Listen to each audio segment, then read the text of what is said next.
and Sibley's, which will make us more than what is required for the quorum.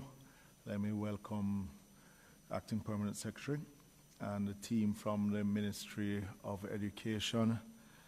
Thank you for making it. We were supposed to meet a few weeks ago, and you had asked for some additional time to go through your report. We may not be able to go through this report in one sitting, as we have also another committee to meet, the Infrastructure Committee to meet.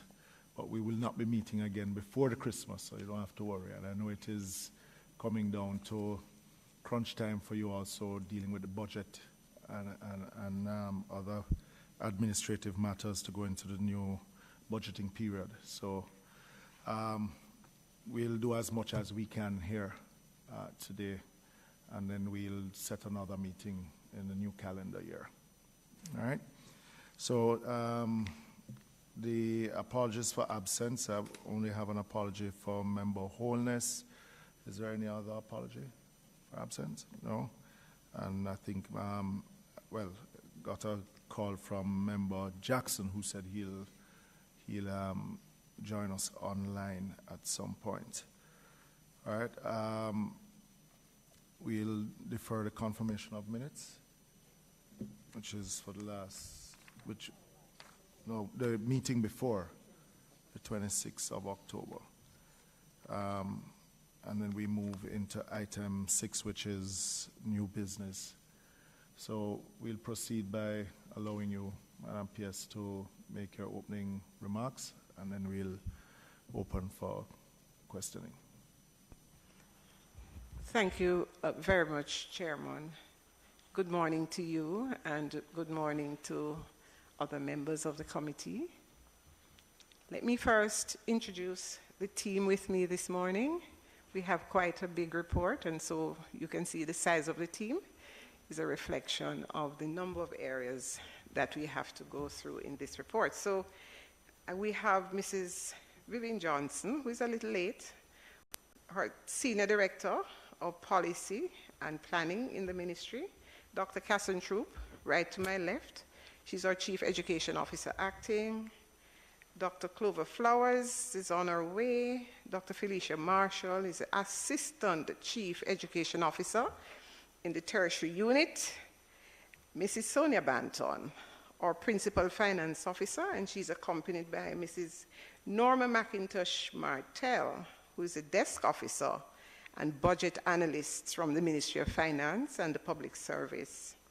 We have Mrs. Kennedy Davidson right behind me. She's our Acting Assistant Chief Education Officer of Guidance and Counseling. Mr. Richard Troop, Acting Director, Safety and Security in Schools. And of course, Mrs. Caroline Deslandes is our Executive Director of the Early Childhood Commission. Chairman, I want to thank you and members of the committee for allowing us this morning an opportunity to speak to certain areas of the education system and the ministry's work. We understand and we know the importance of being accountable, and we also understand the value of making sure that we're getting value for money in terms of the public spend on education. So with those few words, I hand back to you to direct your questions.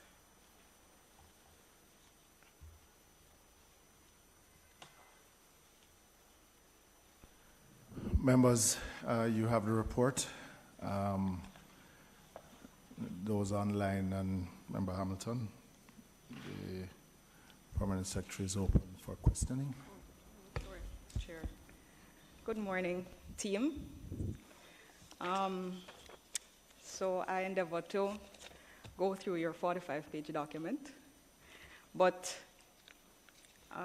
there are a number of questions that I have in relation to some of the numbers and the statistics outlined. For example, the census that was done in 2011, I realized that it was utilized to give the number of students or the age population between 0 to 19 years old. There is a column on that table that says 0 to 18 years, 2011 population.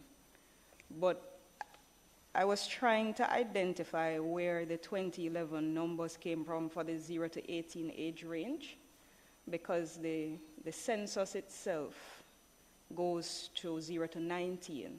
So I realized that there's a disaggregation, 0 to 18, vis-a-vis 0 to 19. So I wanted to know where those figures came from specifically. That's my first question. Yes. Take them one by one. Okay, so as you know, member, we're in an intercensal period. In fact, I believe we're now upon a new census. And so we rely heavily on the data from Statin. Unfortunately, all the cohorts and the breakouts do not align perfectly with what we do at the ministry. So we use data from Statin. We use our census data, and there are times when we have to extrapolate based on the rates of movement in the population. So we go 0 to 19 in the education system now. As you know, we have extended beyond. We have our sixth formers who go up until age 19 in the system.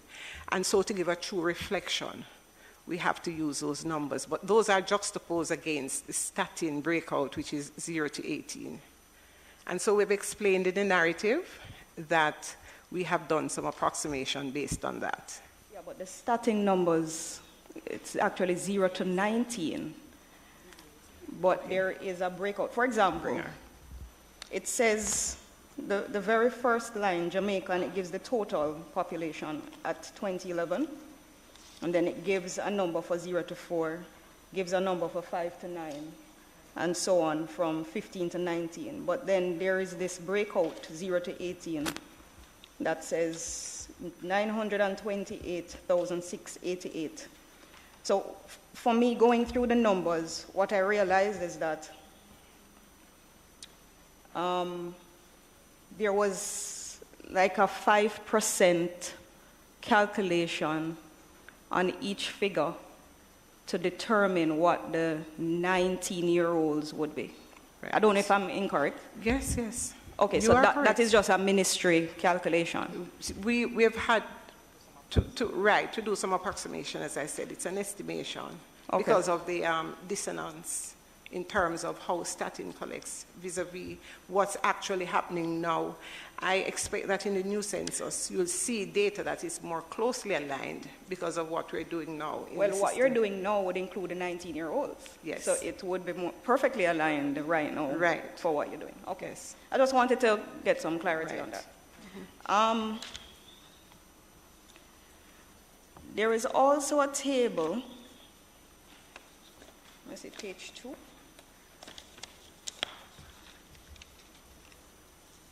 That speaks to the number of early childhood, the numbers of enrollment.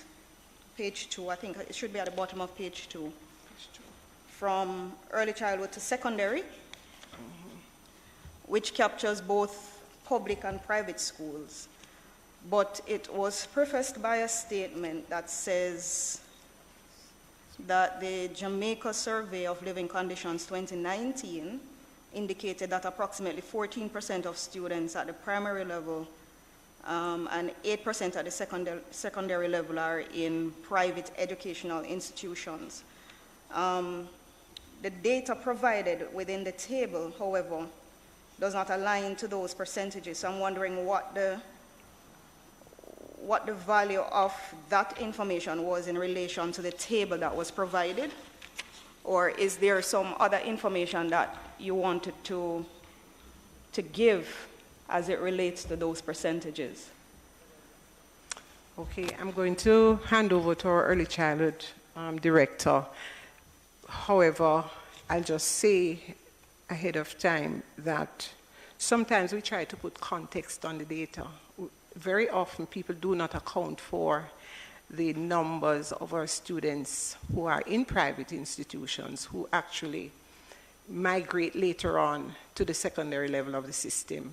You know, many of them are located in the early childhood sector and in the primary sector, and then they migrate to secondary once they do their exit examinations at grade 6. And so sometimes, to put the data in context, we have to make sure that the narrative is reflecting same. But I'll hand over to Mrs. Deslandis. Could you just... Can I just ask you to repeat the question? Because I'm thinking you're making reference to the 8% primary and the 14% primary and the 8% secondary, an explanation for those? Right, so I was just trying to understand the need to include that 14% and 8% vis-a-vis the table that was provided. Because the calculation based on the table that was provided shows that it's more than 30% of students who would be accounted for in the private institutions in primary and more than 20% in the secondary. So the information was placed on in the document, but I'm not sure the value of it. So I'm just asking, why was the survey of living conditions information stated there, if it does not speak to your table? Okay, may I? Good morning, Chair, good morning, member.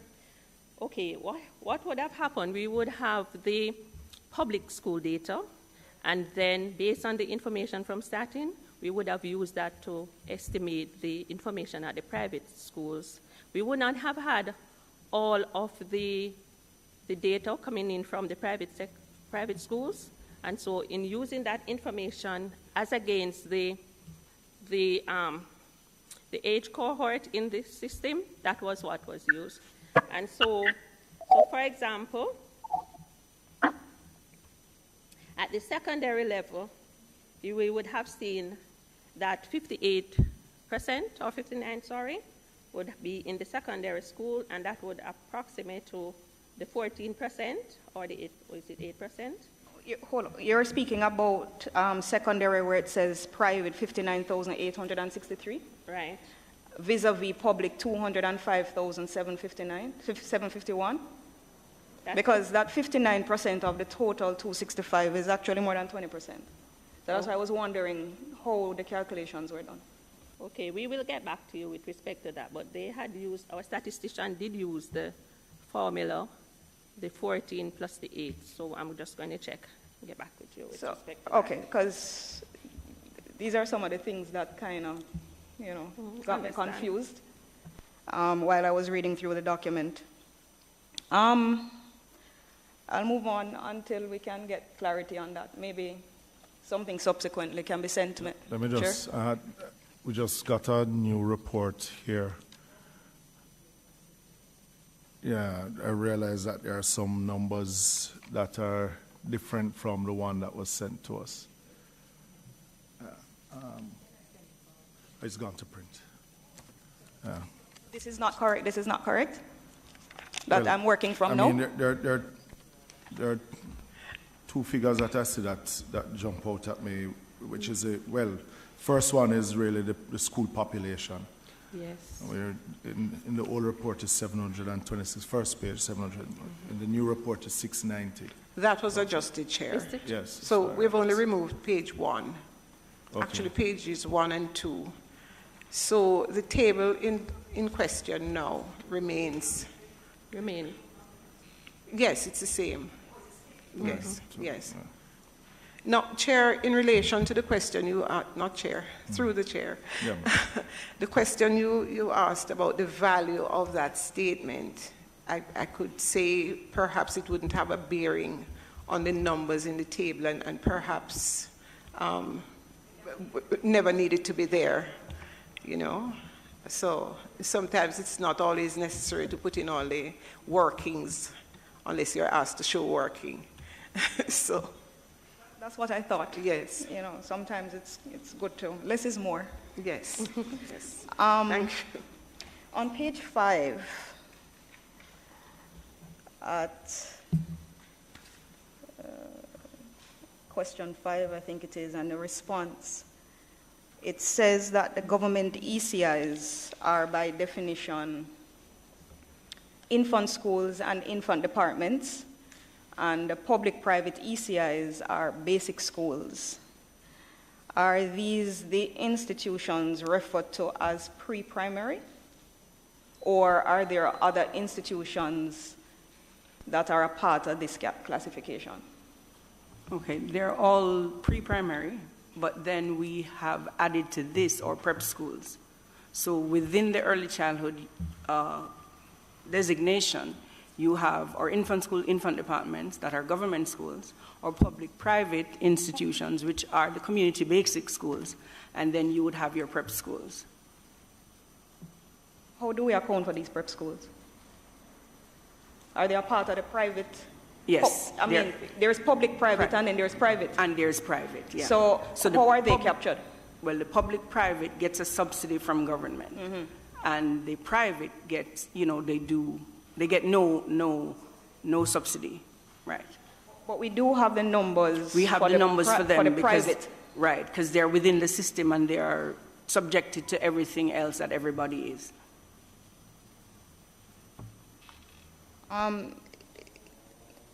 So my next question now goes to whether or not there are any particular criteria that the government ECIs have to fulfill in order to get funded, or are they all funded regardless? Fully funded. So government ECIs are fully funded. So there's no particular criteria that they have to meet? When you say particular criteria? Because there are ECIs that, I've seen the thrust of the government to certify. Right, and so all early childhood institutions are to be certified, whether you're government, non-government, or private. Right. So everybody is subjected to the same set of standards. Everybody is subjected to the same legislation. In terms of the infant schools and infant department, those are owned and operated by the government of Jamaica. But by your report, shouldn't you be leading by example to get those certified even before? Because with the numbers that you have presented here show that you have a lower level of certification amongst government schools compared to private schools. And that has been the thrust, especially over the last 3 years. I'm not sure. What is the thrust? To get the private? No, the thrust for government institutions to do just that. Yeah. Be the ones that are certified and that are ahead. But because in the government institution there are no fees, you have more persons gravitating towards those, and therefore our challenge with established structures in most instances is capacity. So we need to revisit all of that and look at, okay, how do we transform, or how do we capture the additional children if we take them out of a particular space? Well, no. Well, I think we're talking about two different things, really, because let's start with the certification. Right. First.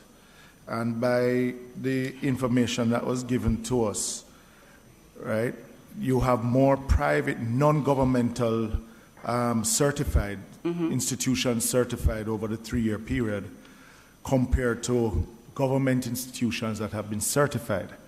Now, I have my own issues with the certification, and which we'll get to at another point. But I'm just saying that why isn't it in this instance then government leading by example in getting its own institutions? Because compared to the community-based basic schools where they have to find the resources elsewhere through the MP or whoever, the cost of... Try to, because... And the major challenge, the major challenge for certification of government schools is the overcrowding. Right, so I was about to So it's not two different issues, it's the same issue, but the major challenge that we're having is overcrowding, and that we have to address. So in order for them to overcome the certification numbers, they will probably have to build more ECIs, infant schools and departments. I think that's what she said. And that is what we're doing. But for the public-private, though, do they have to fulfill any criteria to get their support? Because it says that they get assistance in the form of grants and or subsidies. Yes. So do they have to fulfill anything in order to get support? In terms of their numbers, yes. You mean they must have a minimum A specific number, because we basically ensure in terms of ratios, because what you want to ensure that is happening, our children are monitored regardless of where they are within the space. And so, yeah, 1 to 10. And so we have to make sure that they have adequate ratios and, you know, all of that in terms of getting the subsidy. What's the current ratio? 1 to 10. 1 to 10? Yes. It gets lower with our younger children. 1 to 8, 1 to 5, the younger the children. So would you have the information now as to the number of public-private ECIs that are currently being funded? Do you have the current figure as it relates to the number of ECIs, receiving the private, public-private ECIs that are currently that are receiving subsidies? The subsidies, yes. Not right. Not right now. I can get it. So carry me through the steps of this certification. Okay. I mean, what is it? So let's take a school in Member Hamilton's constituency, which is not a government-run school, and just a community-based school, probably attached to a community center. What would they need to do now? Basic.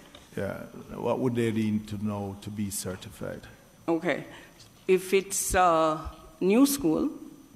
No, not a new. No, not a new school, an existing school. So all schools are basically subjected to the same things. An application form is filled out, and there are several documents that go along with the application.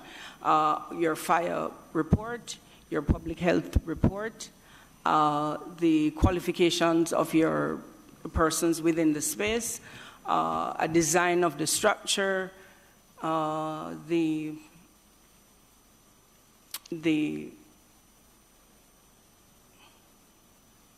we don't get there yet.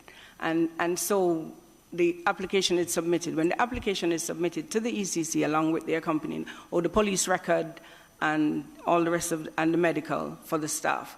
So all those documents are submitted to the ECC, and then an inspector is assigned. And upon that assignment, the inspector inspects against the 12 standards, and I have a copy of the standards. And in different areas under the 12 standards, staffing right down to financing. And there are 3 possible outcomes. What I hear is the financing. I was going to, because I said most of them would fail with that. But go ahead, continue. Yeah. But they actually don't all the time, and not most fail, because what we do, we provide the support. Our development officers provide the support, whether through their weekly meetings or monthly meetings, to the schools, to one, understand the standards, to understand the areas of the standards, and to help them to ensure that they are in compliance. So, for example, under Standard 12, which is financing, and, you know, there are several things, because most of the items within the standards come from the Act and the regulations. There are other things that we call the voluntary standards, which are best practices, which you want, okay, you know, we're doing all these things right. What else can we do to ensure that we're putting out a good product? And so you have the voluntary standards. So what we do is work with the schools. So the inspection is done, the report is generated, the school gets one. One is given to the development officer to now sit with the school to work with them to work out, okay, how do we get the areas that are needing improvement compliant? And so we work with the schools as well in order to be certified and get those areas compliant. And it's the same process no matter what the school is and who we're working with. So all 1,600 plus schools get this kind of support? All 1,600 plus schools are supposed to get this kind of... Supposed to? Yeah, are supposed to get this kind of work. And the support that you're speaking of is really non-financial? Non-financial, because what we have weekly meetings, curriculum meetings, we have monthly meetings, we also have, and right. to start... Let me, Okay. sorry to come in while you were speaking, but let me tell you where I have an issue, really. And as I refer to myself as a deep rural member of parliament. So majority of the schools, if you look in Northwest Manchester, only a few schools can have an infant department because of space. Right? So unless we have a reducing school population in the primary, we may be able to fit an infant. I think there are only two schools, Comfort Hall and Huntley, that really had schools, infant schools built on the same property that they have now become infant department. But then when you look at the others, there are probably infant schools in near proximity. But then when they come to be certified, now a lot of the infrastructure changes that have to be made, because these schools would have been established when the standard was at a different level, is beyond the reach of many of these, the schools themselves. It's beyond the reach. I mean, I did fencing for one, and the fencing alone was $1 million, which, when you look at what they're even receiving as stipend from the parents, can't even pay the staff that is there in many instances. Now, when they find the resources by whichever means to put in the standards, you know, and when I look at the numbers, which we will get to at another level, at another time, when you do your assessments, when they get to grade 1, I'm even questioning these numbers. Even though the ministry may or ECI may end up paying a teacher, yeah, for one of these institutes, for one teacher, is it? Yeah, one teacher. There's still a struggle for these institutions to, one, manage the amount of children there, because it's $2,000 a week in some instances, and God bless what the parents actually pay when they do. Right? So they become, I don't really want to use the term, but more daycare center than learning institutions. And my wish would have been, if once certified, how is it that we now follow on into getting them into learning institutions? Because there's a struggle cost-wise for these institutions, which are feeder schools to the primary schools, especially in deep rural parishes, these institutions. I mean, you have some of them struggling right now, because even just to feed the children is a struggle, much less to have the caregivers who basically go home with nothing at the end of a week or a month. You know, so I would love to see how it is that after the certification, outside of just that one paid teacher that is given to the institution, how is it that now that certification helps them not only in safety of the children, but the learning capacity that is now offered by the institution for the children to come out better than they actually would come out, even if they were not certified. Okay, so certification is not limited to the physical structure. And so we have to take certification in its several parts. Standard 1, which is staffing, is ensuring that you have the qualified person, you have the person of good character that is within the space. Standard 2, as you're talking about, how do we get to the business of learning? And Standard 2 is just that, the business of learning. There is a Jamaica early childhood curriculum. So within a certified early childhood institution, and I can boast, within a certified early childhood institution, you have learning taking place, you have stimulation taking place, you have an environment that is required for our children to develop the way they should develop. If you look at the Standard 3, So we understand that where certification is concerned, Right. it is top-notch, the standard is high.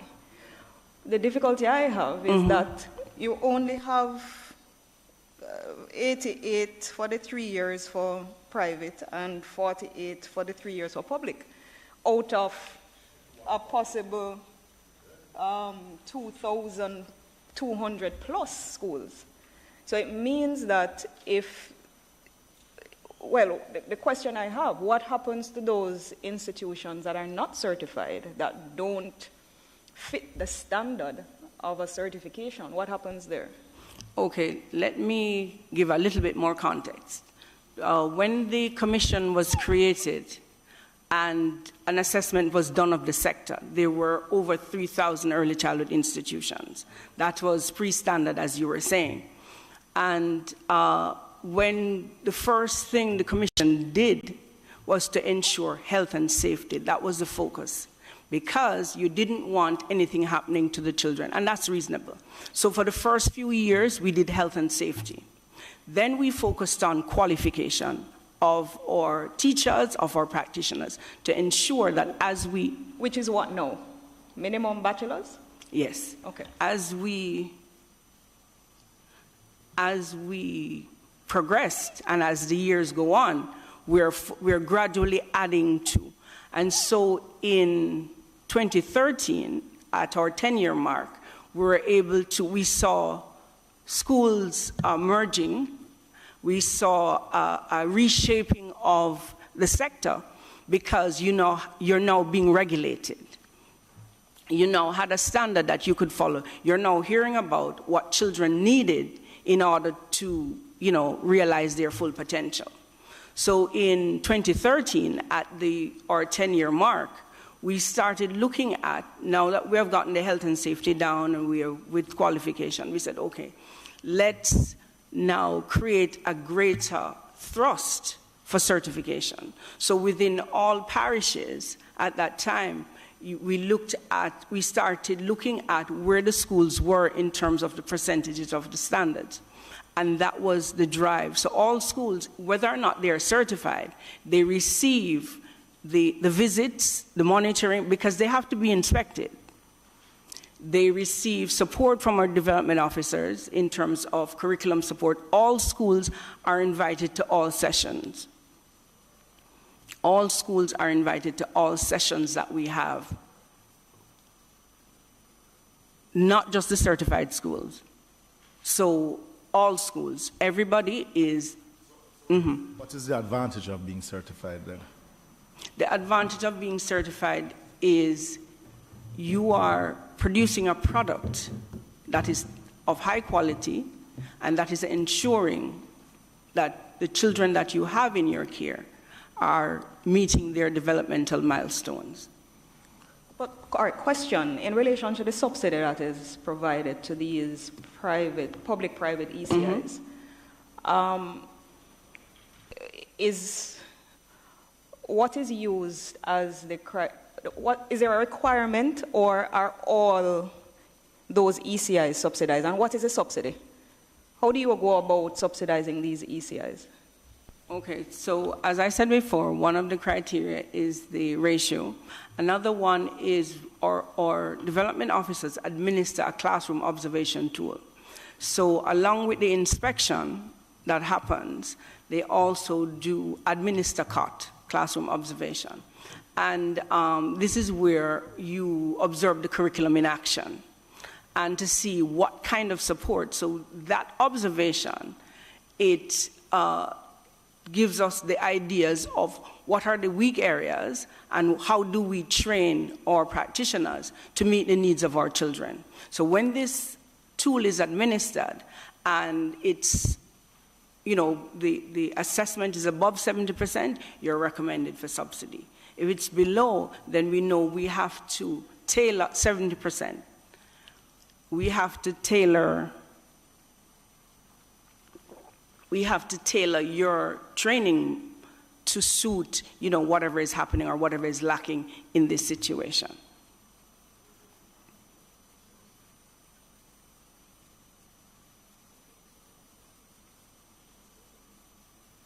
You must have applied for registration. Applied. Mm-hmm. See, in our world, subsidy meaning that there's resources really, but you're speaking about human resource as a subsidy. Am I right or wrong? No, it's subsidy from the government, meaning a grant. Okay. A payment to teachers. Right, what is the grant? No, that's what we wanted to hear. Okay, payment to teachers. So they receive a subsidy, not a salary. It's an addition to what they may get from the institution they're employed to. So it's a subsidy, not a salary. So it's a subsidy It's to the a, teachers. it's a subsidy to teachers. Teachers, how many? We now pay about 1,400. 14, no, go again. 1,400 teachers. Yes.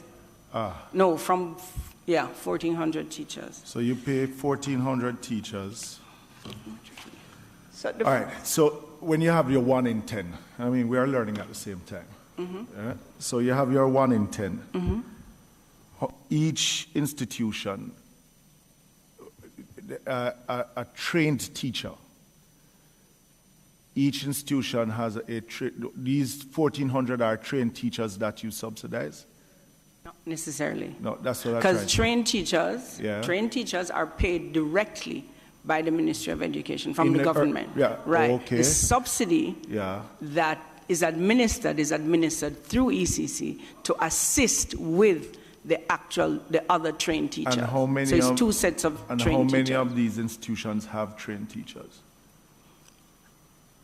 I would say at least 70% of our institutions have a trained teacher.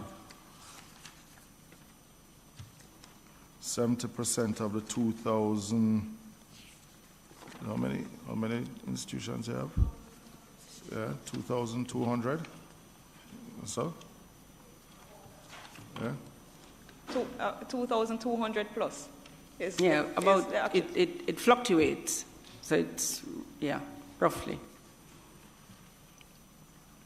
Apart from the subsidy, what other grant is provided? Okay, there's a nutrition grant, there's a material grant. Material for infrastructure? For resources, teaching and learning resources. Yeah.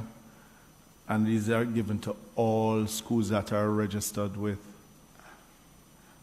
These are given to all basic schools, not the government. Remember, the infant schools and infant department get their own money. Yeah, man. No, I understand. Right.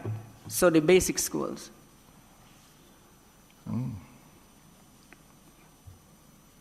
And a nutrition grant.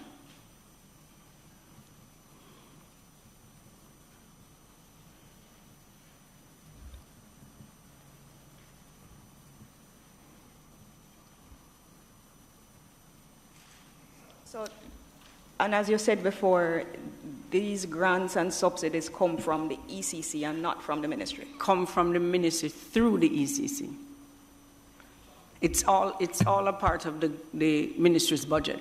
So the expenditure that I see on page 5 that speaks to pre-primary, the 23.5 billion for 2021, 2020, 21 billion, and 2019, 21 billion.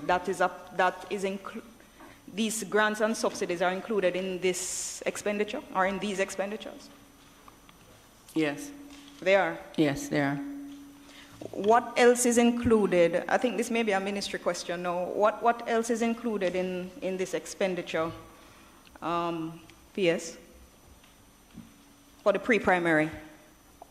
outside of what ECC just indicated, that would come through, from the ministry through them to the ECIs, what else is included? I'd imagine salaries, but what else? Are you talking about our public pre-primary schools? No, the expenditure that you gave here didn't specify, so I'm not sure what it means or what it's in relation to. That's why I'm asking. So I'll ask PFO to just break it out for us. Okay. In terms of the pre-primary, the figures includes the compensation for teachers, compensation, that which is salaries for all the teachers and all administrative areas as well. It includes the nutrition grant, the material grant, the maintenance grant, the regular grant. What is a regular grant? It's the operational grant for the schools.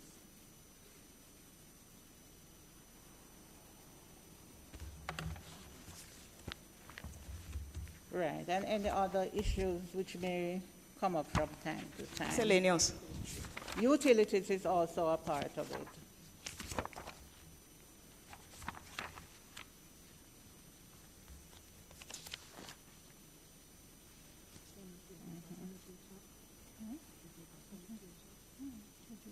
So that would cover everything that Everything, right. the 21 billion plus would cover for the year. Right. And this would now be for all ECIs, public, private, as well as government. As well as government. And you don't have any kind of criteria whatsoever as to whether or not they need to fulfill anything in order to get any funding? For the public schools? For the public, private, no. For the public schools. So this is, I understand that the public schools are fully funded. Right. But is it that, like the ECC, it is just a subsidy and grant that is given to the public-private through the ministry, or everything that is given to those institutions are sent to the ECC? That for the basic schools, Right. the funding goes to ECC. Okay, so And nothing they will comes from the mandate ministry itself? directly to the basic schools? No, it No. goes through ECC. Except they train the teachers, Except for, right. which means that you would therefore deal with the certified institutions, because they're all trained teachers. Right, the public, The public-private. right. That's for the trained teachers. You pay for the public-private, okay. Forgive me, I'm learning. So if each institution, say for instance, as I said, your number is 1 to 10, right? If you have a school with, what's the maximum of trained teachers that can be in any one institution? Well, it depends on the size of the school.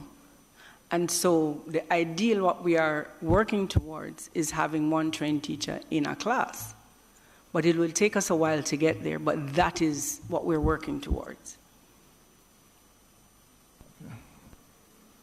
The ECC parenting programs and the Brain Builder centers, how are those funded? Are they funded with the same figure that I see here in the, is it? Is it the same, is it coming from the same 21 billion? Is it in the pre-primary? Tell us more about that program, Mrs. Desmond. Okay, so our Brain Builder Centers are a part of our national 0 to 3 strategy. And so they are daycare centers, government-funded daycare centers that are catering to children 0 to 3 years, ensuring that there's a consistent involvement and a consistency in terms of quality from 0 to 6, you know, making our kids better prepared for grade 1. So hence the increased emphasis on the 0 to 3 and creating brain builder centers. And these are located within the ECIs? Or are they standalone? Because I realize there's a 132. Yeah, they're all 132 over. centers. They're all over. They're in infant schools, they're in private, they're in... And they have standalones as well? Or? They have standalones as well.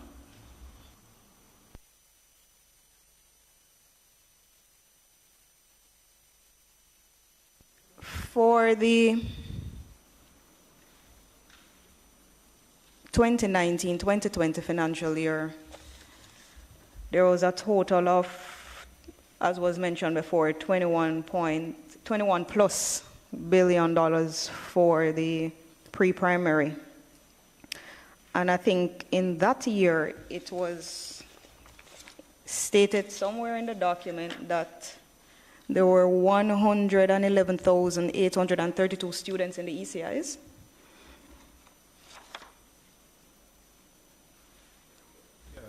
As just coming to that, just want to just clarify something.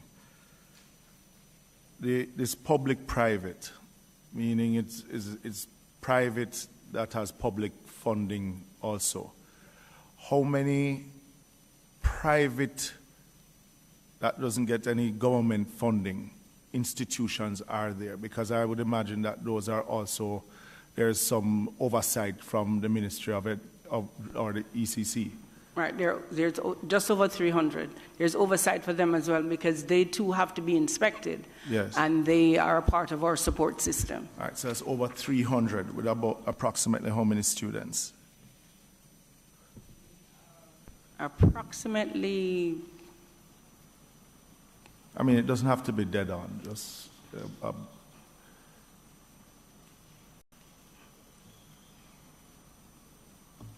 Okay, let me...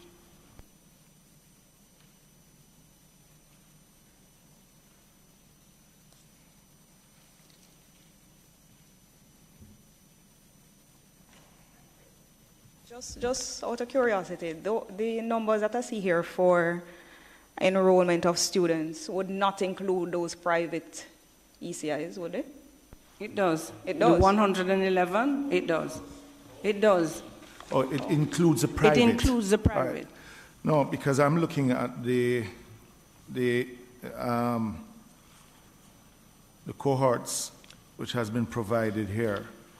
2021, 22, or 22, 23 all right, let's use it 2021, 22, 0 to 6 of 236,000 in that 0 to 6 age group. And looking at your 2021, 22 numbers of 83,356 students that are enrolled. So you're really having less than 50% of that age cohort actually in school. And that is the figure 2021, 22. Yes. Right, and so that is accounted for in terms of, we're just coming out of COVID, remember, and schools are just opening. Our figures come from the census we do among our school population. We're just embarking on the current census this month, well, November, yeah, this month. And so that would give us a more accurate figure now that schools have been fully open. But even if I'm to go to 2019, 2020, you're still below 50%. I mean... Right, and that the part of it for our, why we had to be deliberate about a 0 to 3 strategy, or traditionally for us, our children 0 to 3 are not in formal settings. They are here, there, and so we had to be more deliberate in, and I understand the figure and you know, how it's off, but we had to be more deliberate in identifying and finding and saying, okay, creating, and that is why the Brain Builder Center, creating the spaces that our government paid for and operated so that they are free places for children 0 to 3 years. So no longer you you leave them at home with the aunt, the granny, the whomever, and whatever. They are now informal spaces and can be captured. Because at the end of the day, Mm-hmm. this 55% that actually don't go to an ECI end up in a grade 1 at some point in a primary school. Yes, Chairman, Yeah. and that impacts the level of readiness. No, towards- and that's right. why I even question the numbers when I see your numbers coming back to your grade 1 assessment, yeah? Which we'll get to at another stage. But, and again, as a deep rural MP, right? No, because I am now having the challenge of an ECI in my constituency, which has been informed that they do not have the student ratio to stay open. And I mean, I had to basically sit with the principal, and because parents just can't afford even the $2,000 to send them there on a weekly basis. And I had to say, look, even if I have to beg to subsidize it, that the children come free of cost, then just to be able to keep it, because this is a building built to fit for a learning institution. And when I see that 50% of your cohort not attending school, then how is it now that we attract them to get to school? Because it is affecting from when you get to primary, then going back up to high school. And we keep on, we in this house, and just generally say that the most important part where we are failing our children is really at the early childhood. And I'm not saying the ministry is, but we are failing at that level, that we are not getting the required results coming into primary and into high school. So how is it that we are going to fix that? Because just by the numbers, 21, 22, be it that we're coming out of COVID, parents who should have been glad to send their children out to school should have been. Sure. But we're not. But the numbers are just not showing there. But Chair, it would appear that there needs to be some reallocation of resources within the ministry. I do appreciate, however, that you will never have enough resources to dispense with the services required. But I think we probably will have to right-fit or right-size the ministry, because it makes no sense for us to be, for example, the sixth form pathways program. We should not have gotten to a stage where that was required, because we should really have pumped all the resources from early. So those children 0 to 6 who would have gotten that attention from early would more than likely have done well in high school. I mean, I don't know if there is any data or if there is anything within the ministry that is speaking to that now, as to maybe that is how the ministry needs to approach the education system, because when somebody gets to 16, 17, 18, it's hard to treat with them. Yeah. So one sec. Member Hannah, after the PS, you can come in. Hi, thank you. Good morning, team. One second, Member Hannah. Let the PS just answer, and then you come in after. Yes. I just really wanted to recognize the point made by the member, and we are conscious of the challenges in the early childhood sector and the impact that those will have on the readiness of our students for primary. But as it is now, so we have 132 brain builder centers. We are embarking on what we call the Early Childhood Transformation Program, which we're looking to assess and evaluate how these brain builders are helping us to modernize and to organize and to formalize the early childhood sector so that we can go on a build out, because we recognize the difficulties with not having our children ready. But the last report that was done, that was commissioned by the Prime Minister, speaks of early childhood education being the area that needs the greatest focus. Yes. And you know, I sat here, I started out in a pre-primary, Excelsior pre-primary at age 2. And that helped me going on to the primary at Excelsior, and then moving on to Hope Valley.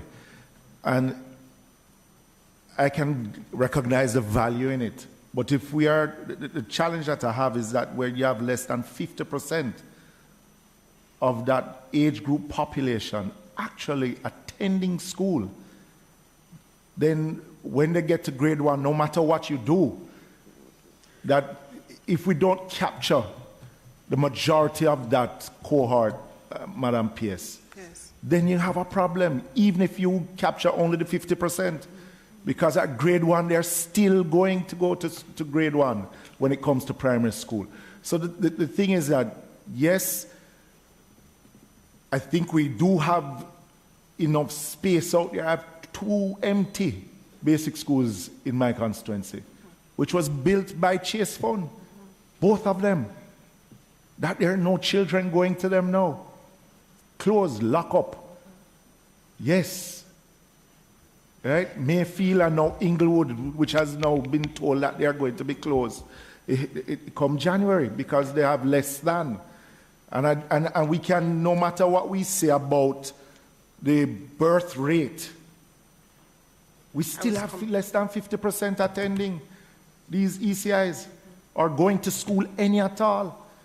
So you're still going to play catch up when you get to primary school. And then when they get to grade 7, some of them just reading at grade 3. And that is the reality out there. You know, so how it is, the focus that I would love to see is how it is that we're going to capture the majority of that cohort to at least attend school. The ECC clearly needs more resources, more funding. So maybe I should advocate for them. Member Hannah, your turn.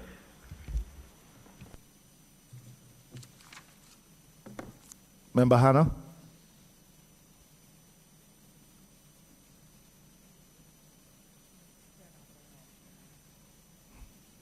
Can you hear me? Yes, we're hearing you now. Sorry. Good morning, Chair. Good morning to the camera, Ministry please. of Education. Your camera, please. I have a cracked bone in my foot, and I'm actually in a space where I cannot turn my camera on because I'm going through some therapy at the moment. Continue.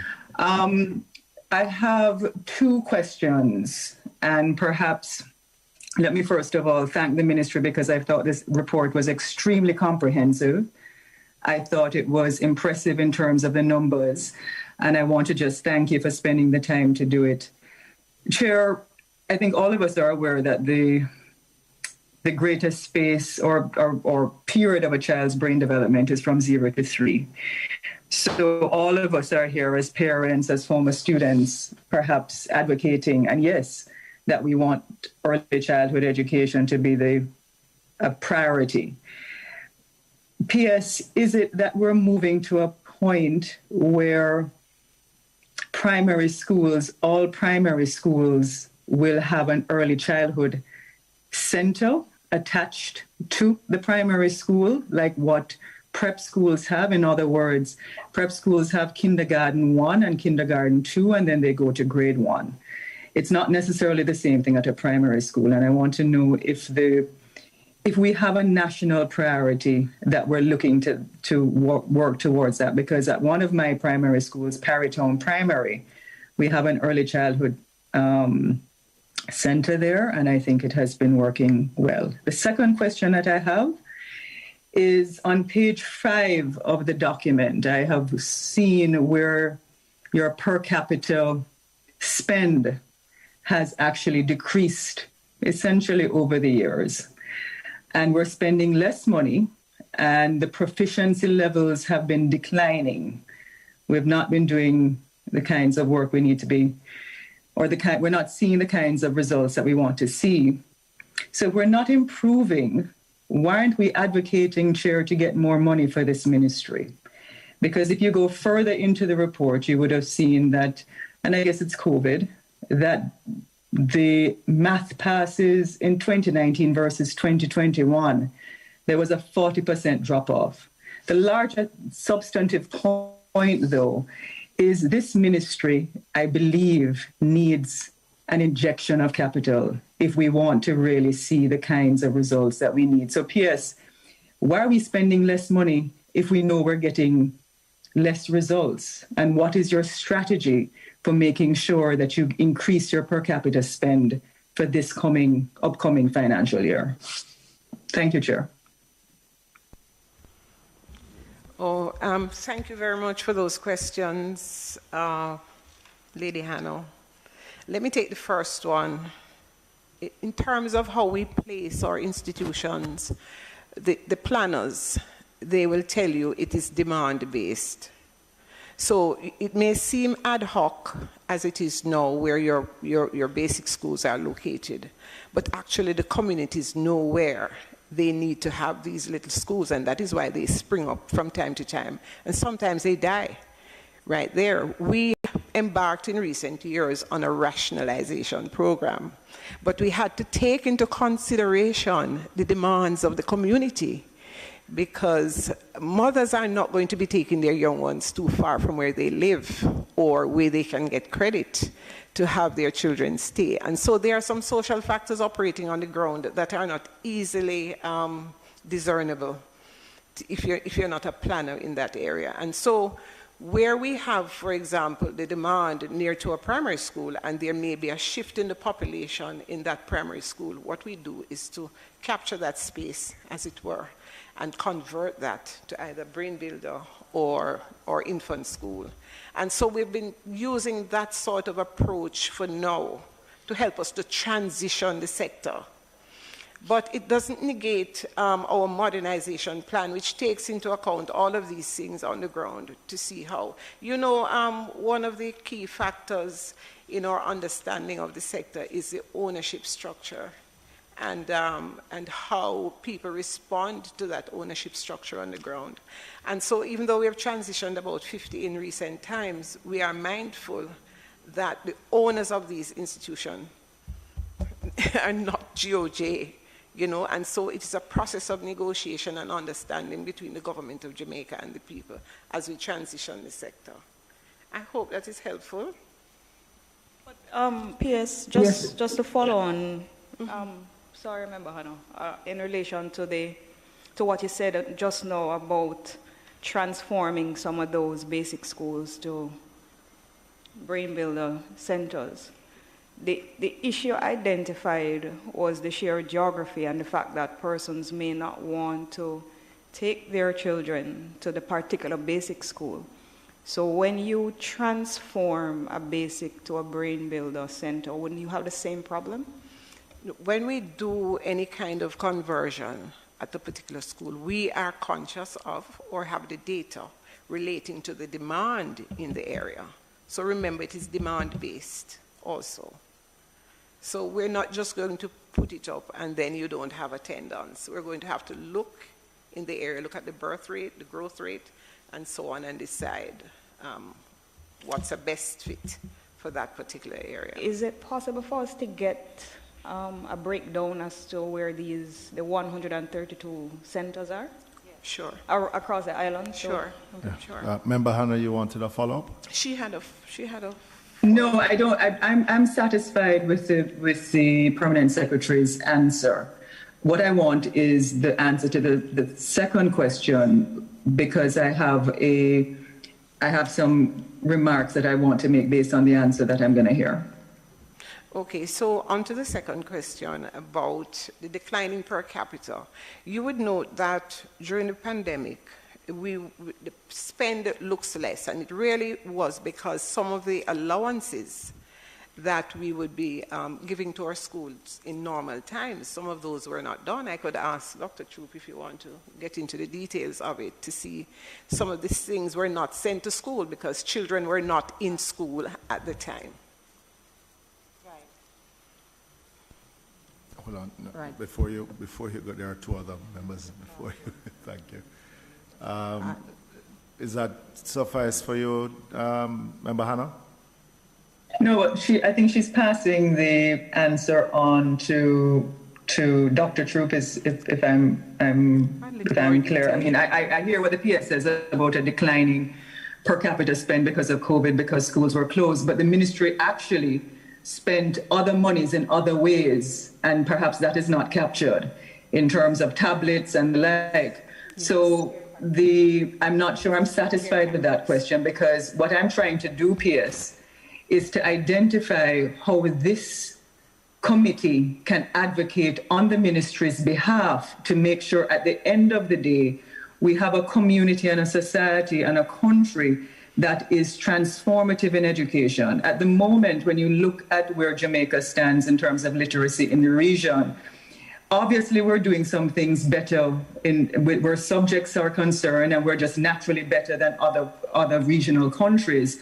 But I think on the whole, as substantively, all of you are the experts. I'm not. I'm not trained in education, and I'm not here to tell any of you how you should do your job. My desire is to see Jamaica globally competitive, and that the students who are leaving our institutions can go anywhere in the world and work, and even here in Jamaica, that we can become a more productive and progressive country as a result of our education.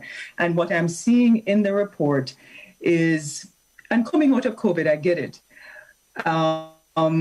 And they've said, we might have a lost generation in terms of education, but I still believe that there needs to be a much higher per capita spend based on where the world is moving in terms of education, some of the more critical thinking approaches that we need for our students, some of the more guidance counselors that we need. And that's why I'm asking this question. It's one thing to be regressive and retrospective in our historical accounts and COVID, but what are we doing to move forward for the next 5-10 years is the answer that I want to hear from you.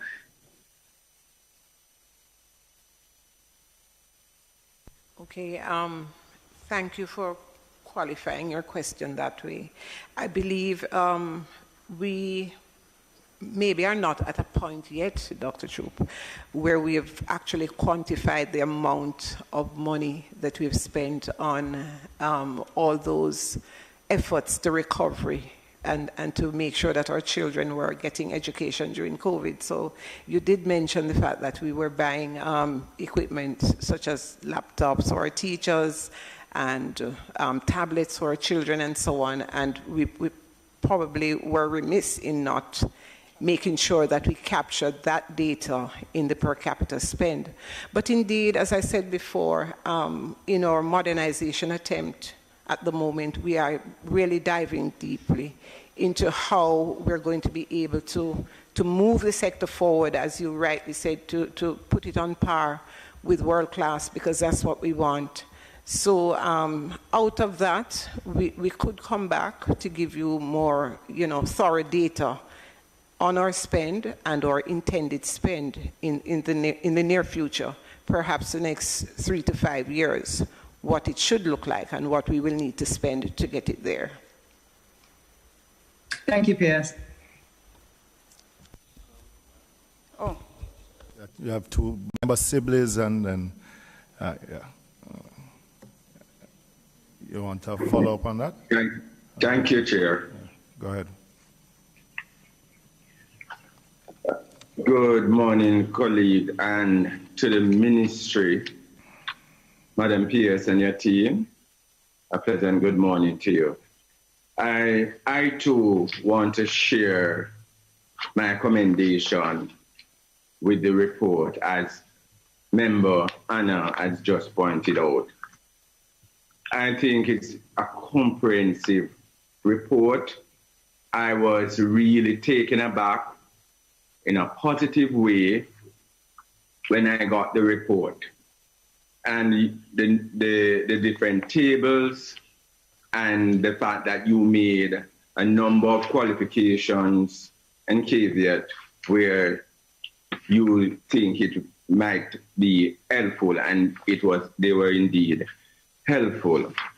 I just want to point out on page 5 that I note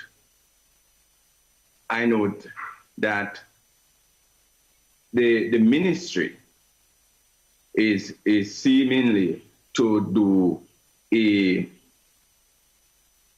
reverse with regards to spending, the absolute spending. Because whereas I see where you're spending the same for early childhood education, the pre-primary, the same, even attack more than what you are spending for tertiary education. And I'm hoping it's a deliberate attempt to put your strategy where you're putting more funds in the early childhood education. And but I have not seen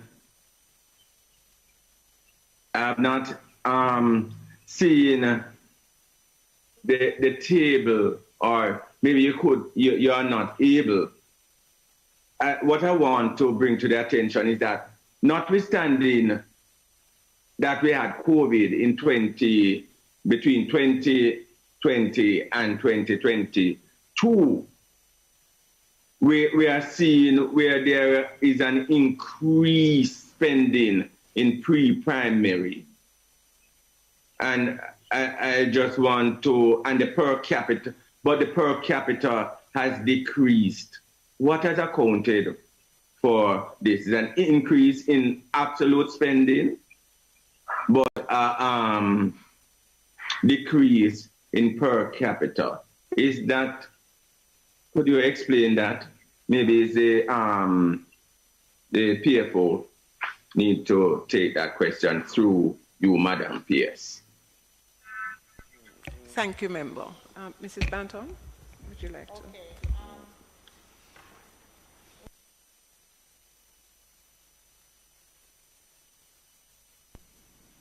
Sorry. In terms of the pre-primary, I believe the member is referring to 2021, where there's a decline in the per capita. Yes, there's an increase in the number of expenditure, total expenditure,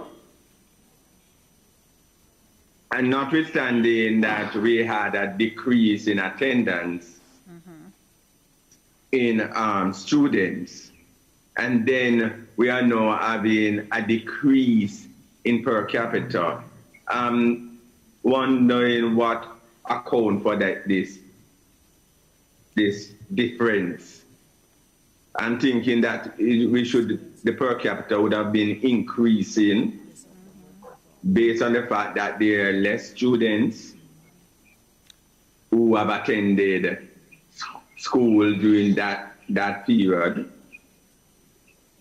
The main answer to that, member, is that we had far more students, which would have reduced the per capita.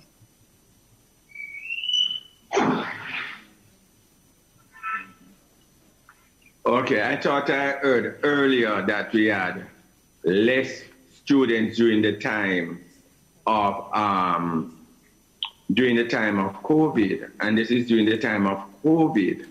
So I'm wondering if it is a matter that you really need to relook at those figures. Per se, maybe it's how they were placed, because I'm not seeing the workings that went into it, and I'm not saying that I need to see the workings either. But your colleague had mentioned earlier that there were less students during the time of COVID. Right. So if you could just relook at that,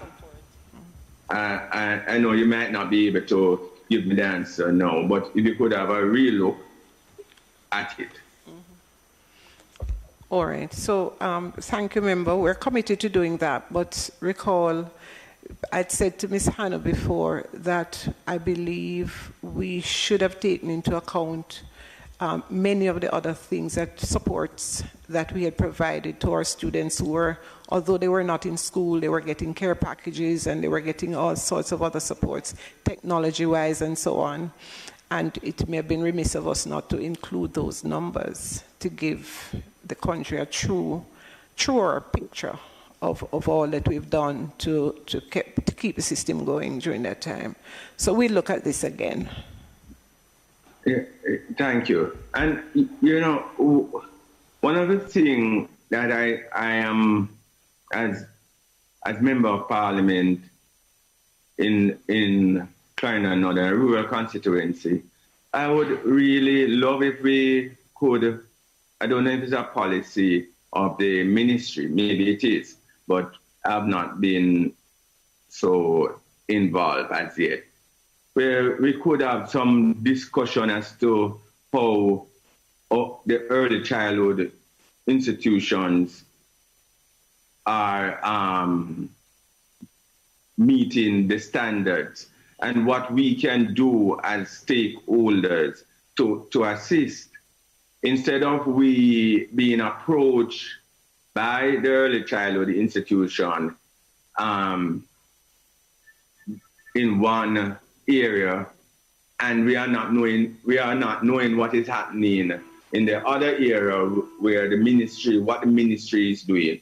And then we probably need to have a coming together where we have a discussion and we understand where all these institutions are in achieving the standards, and how is it as stakeholder we can assist in getting our early childhood institution to meet the standards. And I'm not saying it's financial, because we, Member of Parliament, we don't have adequate funding, but maybe sometimes it's not financial resources that is needed. Maybe what is needed is land space, and maybe we can have discussion as to how properties can be obtained, because there are members of the communities who would be willing to make these donations for the better good, if we can put those two words together, of the community. Thank you. Thank you very much, member. The point is well taken. I'm going to be committing on the floor today that we should have more collaboration with all the stakeholders in our constituencies, communities, because these are indeed community schools.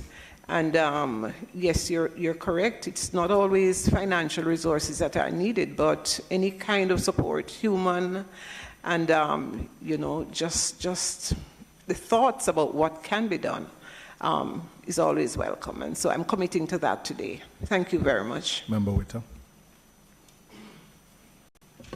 Thank you very much, Mr. Chairman. Good morning to everyone.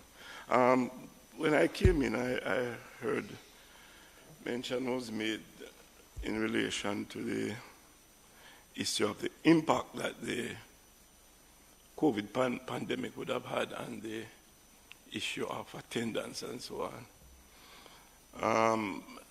I'm aware that there was an initiative to call it, I think it was Find a Child initiative, right?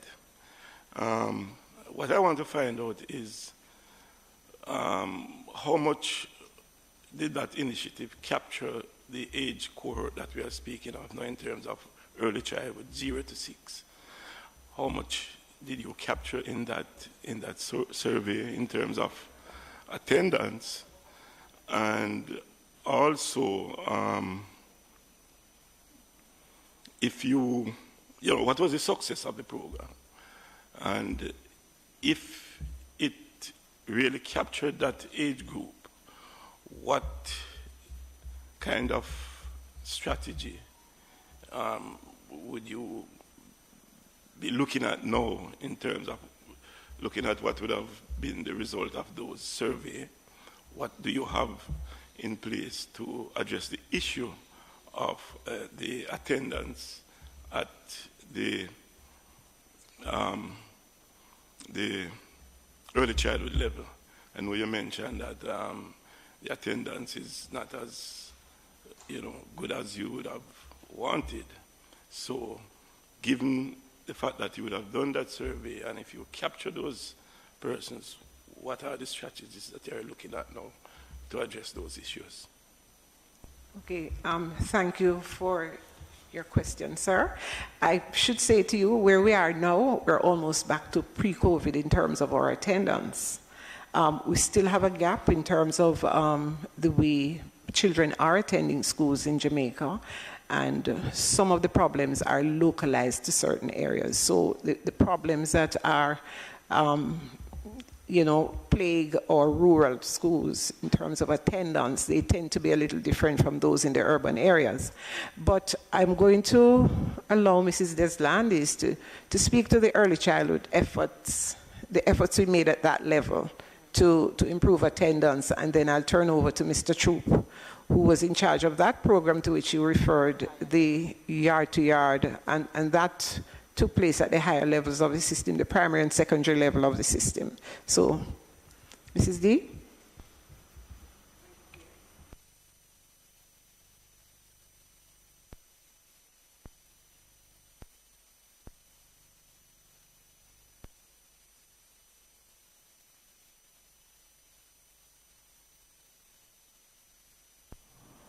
Okay, thank you.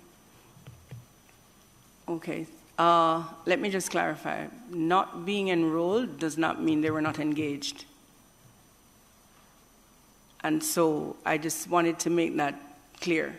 So the commission, leading up to when schools were ordered closed in March, we basically were tracking everything that was happening in the news.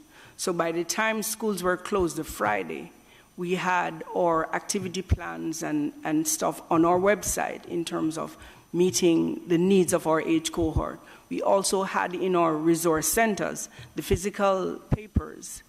We also, our community relations officers, were working with our parents in terms of, we did a survey round about that time, and parents indicated that the main mode of communicating with them was through WhatsApp.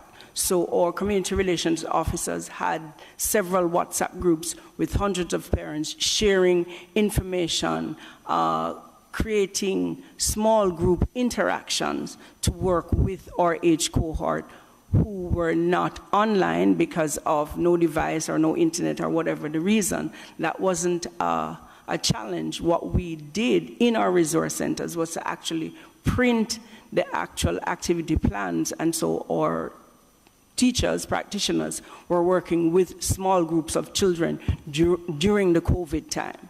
So the figure is enrollment in online, in school during the period, but doesn't account for all the engagements that happened to support our children that needed the support. Just to follow up on that response, so are you saying that you can provide data as to the number of early childhood students who were engaged, not necessarily enrolled, during the COVID? We have an idea of general engagement at the time. How much of those persons who were engaged, or should I say, what was the sum total in terms of the engagement vis-a-vis what your actual numbers would normally be? Was there a significant fall off, or were you close to? Well, initially it was, because the entire thing took all of us by surprise. And so to communicate with our parents and our schools in terms of what next and what we were making available, so for a while there was, okay, what do we do? Here are so we went to paper. We went straight to paper, because what we had, the hurdle we also had to overcome in the 1920-21 period was to bring our teachers, our practitioners, now tech savvy in order to engage. And it's tech savvy in a way that you strike the balance, because we do not promote excessive amount of screen time for our youngsters. So it's creating for them what would the typical day look like now that they're not in this physical space. And if you cannot be online, you don't have the facility to be online, how do you then engage your population? So part of what we did also was to ensure that our parents are now more integral in communicating with the teachers. So it now became, okay, what is it we're doing this week? So we have on our website, printed in our resource centers, all the activity plans according to age cohort. So whether it's for our babies or for the 3-year-old to 4-year-old, so it's still there, you'll see it there. We also had different information in terms of engaging our parents to ensure that they too know what to do, especially with that 0 to 3 age group of children. Do we know the learning loss for the ECI at the ECI level during the COVID period? We will, after we have finalized our age for assessment. That's one of the things we're using to figure out, what's the gap that has happened. We have no idea yet where we are. Not yet. We're doing the data cleaning now of that information.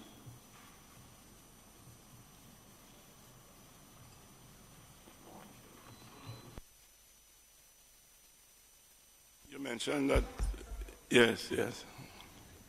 So thank you very much for the question raised. So with the Yard-to-Yard Find a Child initiative, it was designed as a 3-month intervention program to work with 478 primary and high schools across the island. These were schools that reflected a 30 to 50% of the enrolled students being unengaged, utilizing the 3 modalities of remote learning at the time. Under the Yard-to-Yard Find a Child initiative, having identified the 478 schools, we wrote to the members of parliament within the constituencies where these schools were located, indicating to them in writing the level of support that would have been provided under the Yard-to-Yard Find a Child initiative to these targeted schools. In principle, it would be, having mapped the school, the level of unengaged students, some schools would benefit from a social worker being engaged to complement the efforts of the guidance counselors and deans of discipline, or the school community to go yard to yard, as the name suggests, to homes to identify, locate, and re-engage our students. So we had 2 levels of staff support that was provided to the 478 schools. They would either benefit from a social worker and a youth worker under the HOPE program, or they would benefit from a youth worker, depends on the severity of the situation. It was supposed to be a 3-month intervention program, really got off the ground around January of this year for 3 months, and then we extended it for some schools that took some time to identify the resource that would have been available, youth worker or social worker, to be engaged. At the end of the academic year, approximately 18,000 students remain unengaged of the 120,000 students that were targeted to benefit from this initiative in terms of being able to identify them, locate them, and re-engage them. For the 2022-2023 academic year, we still have roughly 7,000 plus students that have not yet been accounted for. Our data is suggesting that these are students at the secondary level, the more senior students, and the reports would indicate that a number of these students have chosen not to return to school, largely because of economic livelihood issues. They are engaged to complement the family income, or they are trying to earn on their own. There is a significant component of the program that we are very proud of as a Ministry of Education that will seek to be institutionalized within the ministry is what we call our MOE Family Connect app. We have developed this app. It is currently being tested, but the idea is that all of our public schools will have access to this app. The app will be populated with students who are unengaged so that that information is accessible to the individual schools, the region and central ministry in real time, and we are able to be more deliberate in identifying the families, providing the wraparound services for them to ensure that they are maximizing on the teaching and learning opportunities available to our boys and girls. While we are very proud of our target, I mean, not 100%, but we're very proud of what we have been able to achieve as a ministry. Our data is also suggesting, though, that we should remain concerned about the quality of engagement, because we do see between 18 to 20% of our enrolled students, we are very concerned about the attendance of those students. So that's a matter we will need to treat with as a matter of urgency.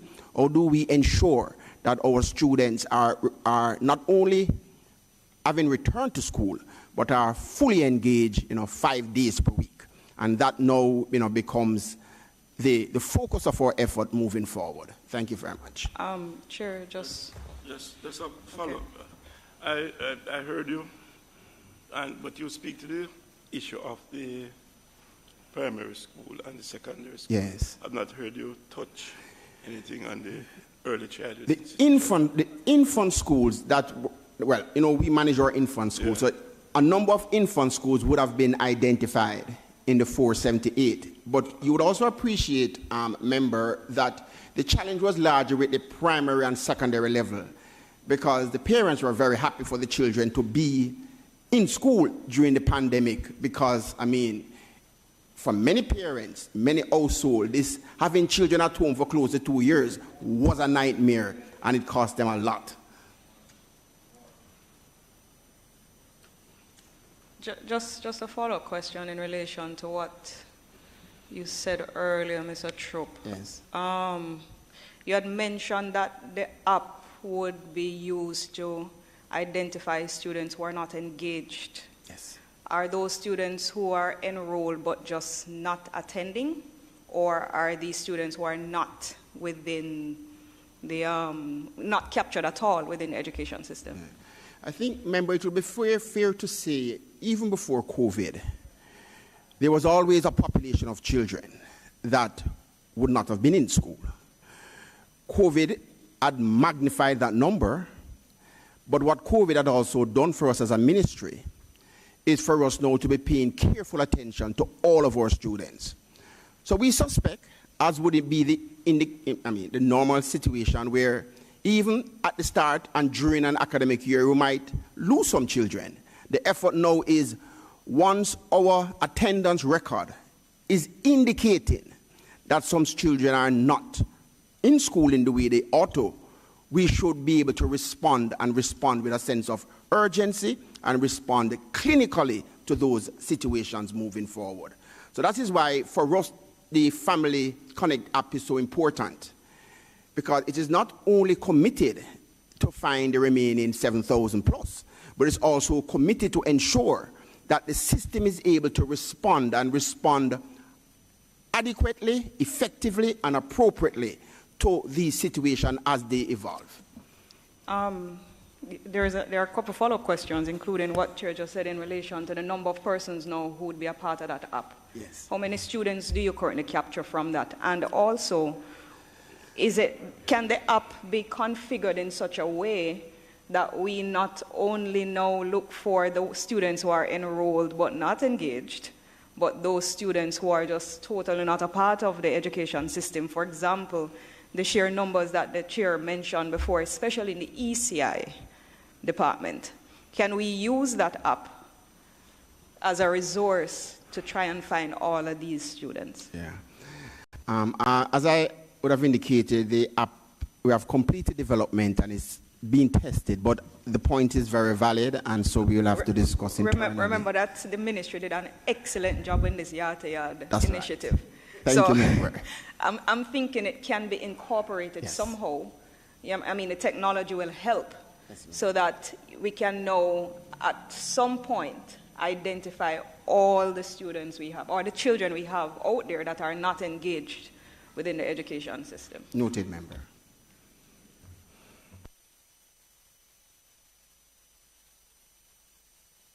Is that true? I was of the impression that the app is up and running and working. Yeah, you could have sell ice to an Eskimo boy. Yeah, but it's a good opportunity now, Chair, for them to configure the app before it goes out. It is. And I tell you, especially when you're in a rural setting, and I'm sure most of you grew up in rural parishes and communities, if you visit the schools as much as some of us as MPs do and intimate in what is happening, you recognize the struggles of the staff at the school, yeah, and the struggles of the parents themselves. And if we can assist in any way, because I'm agreeing with the member, because there are many more, as you have admitted, that you are not capturing, that just actually not attending school. You know, and we see it when we ask them to type us a message on WhatsApp instead of sending a voice note. And then them call you and say, boss, I can't type. Yeah? And you recognize. The thing is, you have to deal with the whole behavioral issues within the school, and which is my next question. It's how it is that, and we're seeing it manifesting itself more, but how are we responding in dealing with those behavioral issues? You know, be it more guidance counselors. How are we intervening? Because the scamming is an issue. The COVID was an issue because being at home for that period of time. But the learning losses are part of it. But then you find, and I've found that when a student leaves primary, coming into high, the culture is different. And just that learning loss, that even without COVID, the aggression that student gives or exerts towards the teachers, to their peers, is one that just can't go unattended to, because as he progresses, it gets worse. So we are seeing the manifestation of it now with what we're seeing publicly. But this is happening in schools for quite a while. So how is it now that it is now there and on the front burner that we are now intervening in dealing with the behavioral issues? Right. Before Mr. Troop goes, I'm going to allow Dr. Troop to make some comments, because we recognize these problems as problems that impact the learning at school. And so the ministry has a program of intervention. So I want to just ask Dr. Troop to start off, and then Richard will deal specifically with the behavior safety problems. Okay, thank you, PS. Good morning, Chair and members. So it's really a comprehensive approach that we have to take, Chair, with respect to this. We have done our own internal analysis, and you know at this time we are planning for the budget for the new year. And so the behavioral support is forefront of the discussion right now. So the approach that we have come up with really looks at establishing a student support and wellness service portfolio in our schools, more so at the secondary level. That will see the deans of discipline, the guidance counselors, the health and family life educators, the student support pathway coaches, and our nurses working together as a team, right? We have been placing or deploying these persons in our schools, and they have different JDs, and they are doing their things in bits and pieces. We have now decided to pull the team together to work with them and to resource them in a deliberate way so the psychosocial and emotional learning component of our curriculum is given optimal attention. So that's something we're looking at. Just yesterday we met with our PSN minister to give the spread of the number of guidance counselors that we will need. That analysis has been done. We're increasing the number of guidance. The plan is to increase that. We have done the analysis at the number of deans of discipline, those posts that need to be created, in addition to looking at the demands in our shift schools and our schools with separate campuses. That came to the table as well. We're looking at our school nurses as part of building out and making sure the wellness component. We did this year, as part of the support, looking at what was coming through the videos, we developed what we call a socio-emotional learning plan. An entire program was written to support our schools. So instead of waiting on each individual school to build out their own program, we actually got the clinical workers in the central ministry with the help of our Ministry of Health and Wellness team to build out that program. That was also supported by UNICEF with the Return to Happiness program, which was focused on the teachers themselves, because, you know, you can't give from an empty cup. And so we had to spend some time building the teachers and helping them to treat with their own challenges of the time, and also to be ready to do the check-in with the students. And so a number of those things have been doing. We're going to layer these things on the school-wide and behavior intervention system, which is our SWPBIS. That's a framework for everything. And we have different tiers of support at different levels. We want to scale that some more. There are some schools that are really doing well with it. There are others that need to be supported. So that also will be getting some focus. So we're trying to put psychosocial at the forefront. There is a sense of nervousness when it comes down to our educators. They want to do well academically. They want to teach the curriculum. They want to pass CXE. And so when we ask them to pause with the academics, with the cognitive domain, and to focus on the psychosocial, there's a sense of nervousness. They think that they can't suspend that aspect of the curriculum. We have to empower them to do that, because you have to teach to the child. There is a child in front of you that needs to treat with some socio-emotional situations.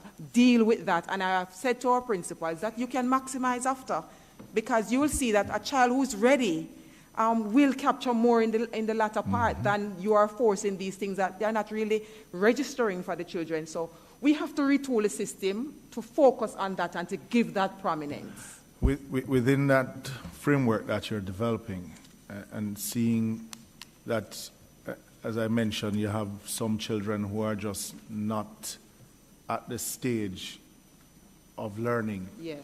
Will there be support also for those schools that have probably more than less students that need that as additional support? Yes. So we have built into our budget, and it's in this year's budget and we're going forward, financial resources to deal with the extended learning opportunities and also the clinical service for the children. So a number of our students, we will get reports that they have been referred, but the parents cannot afford to pay for that service. The microcare. The assessment. Because that has been one that I've constantly spoken about, as you know, when you come here. Yes. And the access to it for many parents. Yes. So what we have done, Chair, just to conclude the point with the clinical. So we have layered that in our budget for the first time this year, given what has been happening. And each region has put together a team or a pool of clinicians that they have at their disposal, and we have contracted them centrally, and they are now working with our students. But why we have to wait till the bottom nearly drop out before we do all of this? Yeah, but there's a cost to it, Chair, but you are correct. They should not have come at this time. We should have been there Dr. before. Troop, I keep on saying, and is an issue where crime is. It's better to prevent. Yeah. At an early stage than to wait until it mushroom and cost you 10 times more. Yes.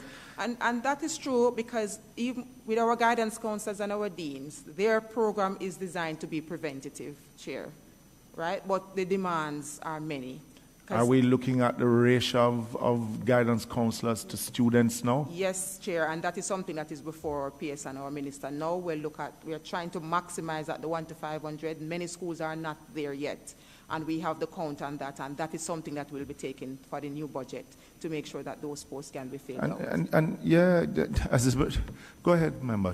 I was just saying, Chair, that, you know, I think we need to give mental health that attention that is required as a country. Yes. You know, and I think that is why we're seeing certain things playing out within our schools, because we're not paying it much attention. That is true, and we have done some research through Dr. Gale, and we have seen the data showing that at least for every child, there are about 3 adverse childhood experiences that they have been exposed to. That would and be just imagine impacting those them. who have not entered the school system also. Yes, yes. So it's a lot, but we have to get ahead of it. So you are correct. So we are looking at making sure that our programs are preventative in nature and not reactive. And PS, you know, I constantly, as chairman of the committee, keep reminding when MDAs appear here, we don't only scrutinize what goes wrong, but what we want to do is to encourage and to see how from our own report that we can encourage the minister or the government itself in putting more in that area, because, and why I'm glad that you have explained what is happening, and even though I said why we wait so long, it's better to be late than never. But each time that we come here, and I keep on mentioning the MICA care, because when parents come to my constituency office and ask for assistance, and they come back and say, look, we can't afford it, the next step is for them to just keep the child at home. Or the child enters the school system, and the teachers are not prepared for it. I mean, I had a teacher coming to me the other day with the cohort of students in front of her, and she said, Mr. Phillips, I was not trained for this. You know, and I remember in the period of the COVID, I asked about the psychological assistance for the teachers, because many of them are stressed out. That I hope that it is not just a talk shop that you say you're giving them the assistance, because I remember the minister standing in here and say, we are doing what is necessary. But it never worked out that way, right? And if the students come into the classroom giving the teacher who has her own or his own personal challenges, then you have a clash. You have a clash. Right, I see a video circulating with a young man at a school, stoning the school. And yeah, and you know, where we said there are villages used to raise a child, it's no longer.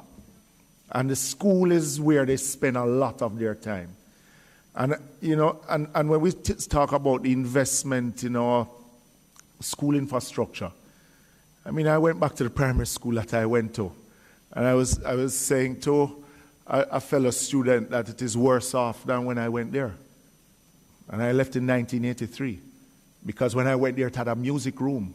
And that music room now is a storeroom that I saw. But the infrastructure itself has not changed since I left there 40 years ago. Yeah? Yeah. So, you know, it is how it is that we create that environment outside of the home, where the stress is already at home, and create that environment that they go home with a different attitude. And it makes Mr. Troop's job much harder. That is true, Chair. And just to add that, so how much money are they putting in this? Or you don't want to tell me yet? In this whole area, are you still doing the budget? We still do. We have the different areas composed, but we are still at the deliberation stage to have a final sum on that. But we have the counts and the costing. How many guidance counselors do you have now in your schools? 1,198, including our cluster-based counselors. The 1 to 500, can I see, was that 378? 292 will need to maximize at the 1 to 500.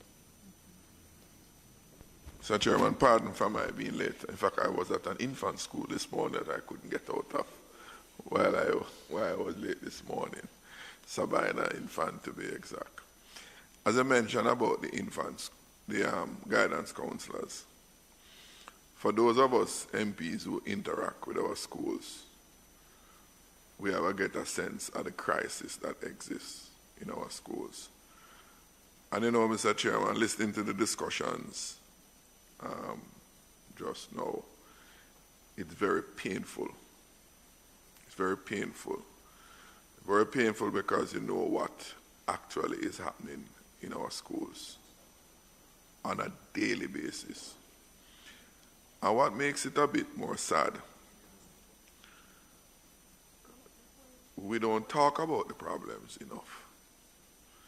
And maybe we on the political side too have to take some responsibility for that, because we celebrate some successes when they are in the education system, and it gives the impression that it's okay or it's getting along well. And it's not so for those who are really intimately involved with it.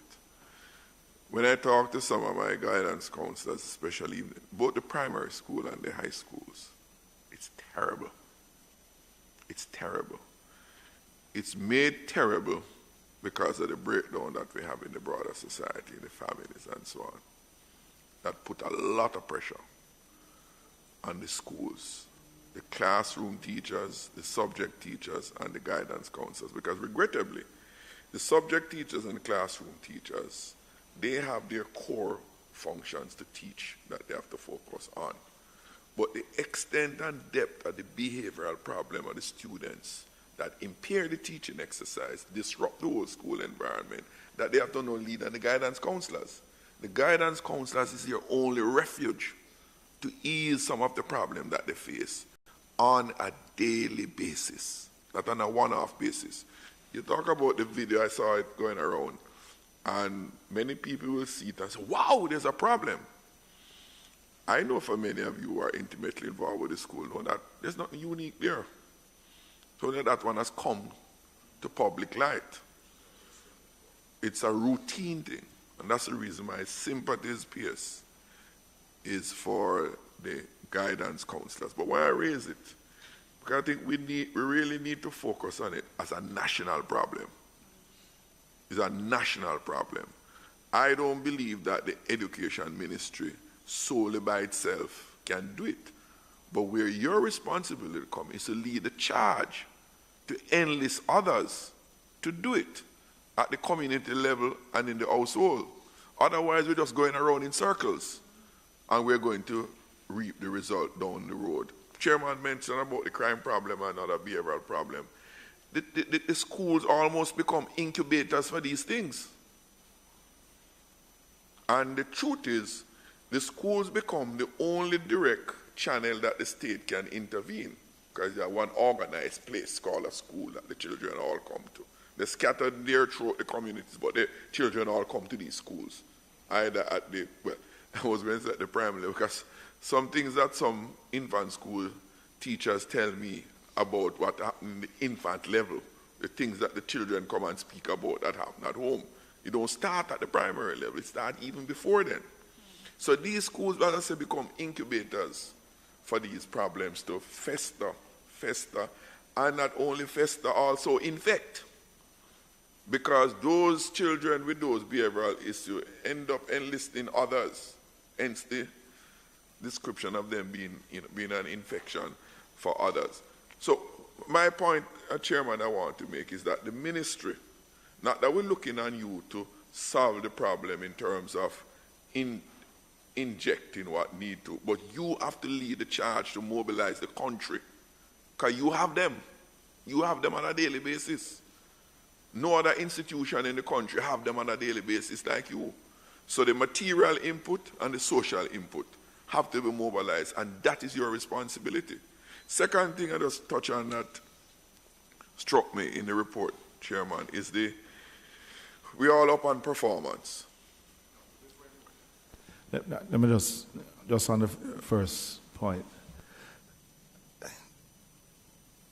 The 1,500, the primary schools get guidance counselors too?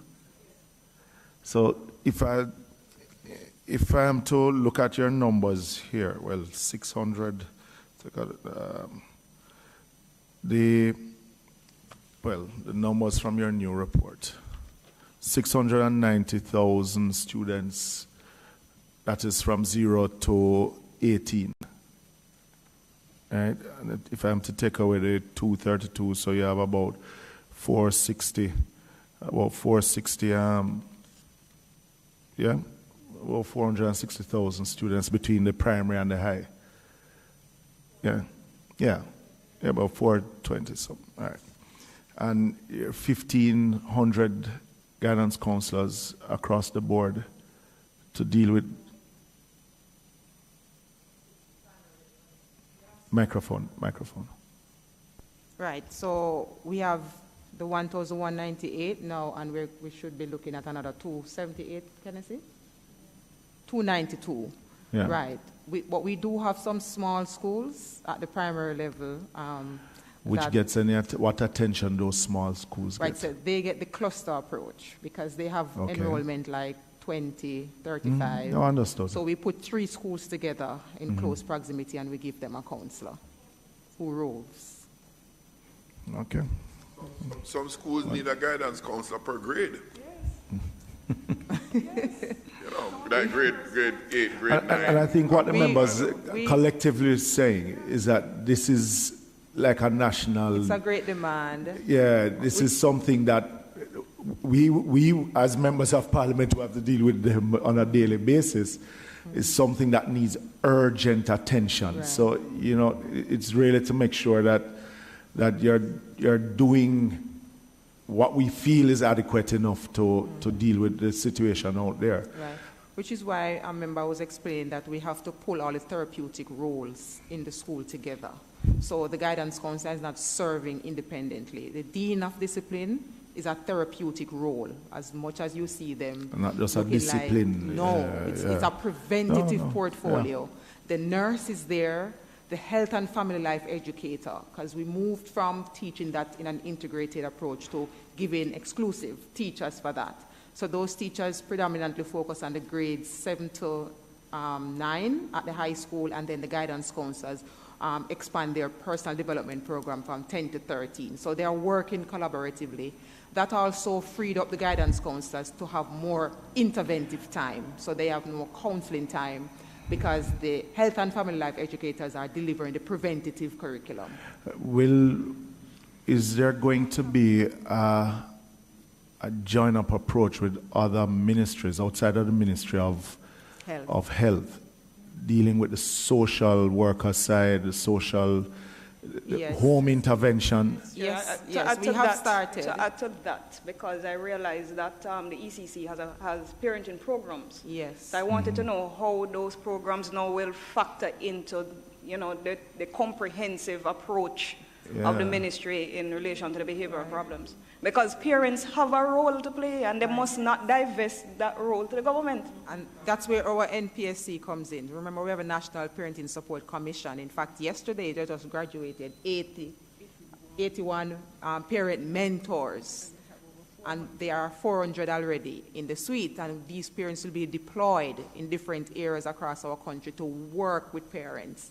The early childhood report, the report spoke to 74 parent places at the early childhood level. We also will be expanding these in our high school and primary school through the NPSC, because we really have to work with building our parents, building the capacities to deal with the developmental challenges and to support our schools better. We are trying to work through the NPSC and our community relations education officers to work with our PTAs in a deliberate way. You don't just come together because we want money from you, which is what sometimes when we talk to the parents, they say that's the only time the schools call them. We are building that out in a deliberate way where they too can be a part of the learning program of the school, support the schools. So there's a lot to be done there, but the work has started. Just one little passing comment. You know, as a country, we talk about the education, infrastructure, and delivery, about adequate teachers, I don't hear no balling about adequate guidance counselors. The only time I hear guidance counselors talk is when the guidance counselors them complaining about the work that them have. But as a ministry, I don't see you evangelizing the need for adequate provision of guidance counselors. Because no matter how great the teaching exercise is, and you have that on the other side dragging the thing in the opposite direction, what kind of result you going to get? So I'm imploring the ministry, PS, you and your team, to be more an evangelist for adequate, well, far more trained guidance counselors in the schools for these interventions. And why I'm really taking it so serious, Chairman, is that many of the other things we reap in the society, like crime and violence, right, is directly related to this. Directly. You can't deal with crime and violence, are concerned about crime and violence and murders, and you're not concerned about this problem, because this is the breeding ground for those who perpetrate who commit these crimes. So it must be a part of the national agenda, urgent national agenda. The Minister of National Security cannot talk about dealing with crime and violence without some connection with what you're doing in the schools. That disconnect can't continue.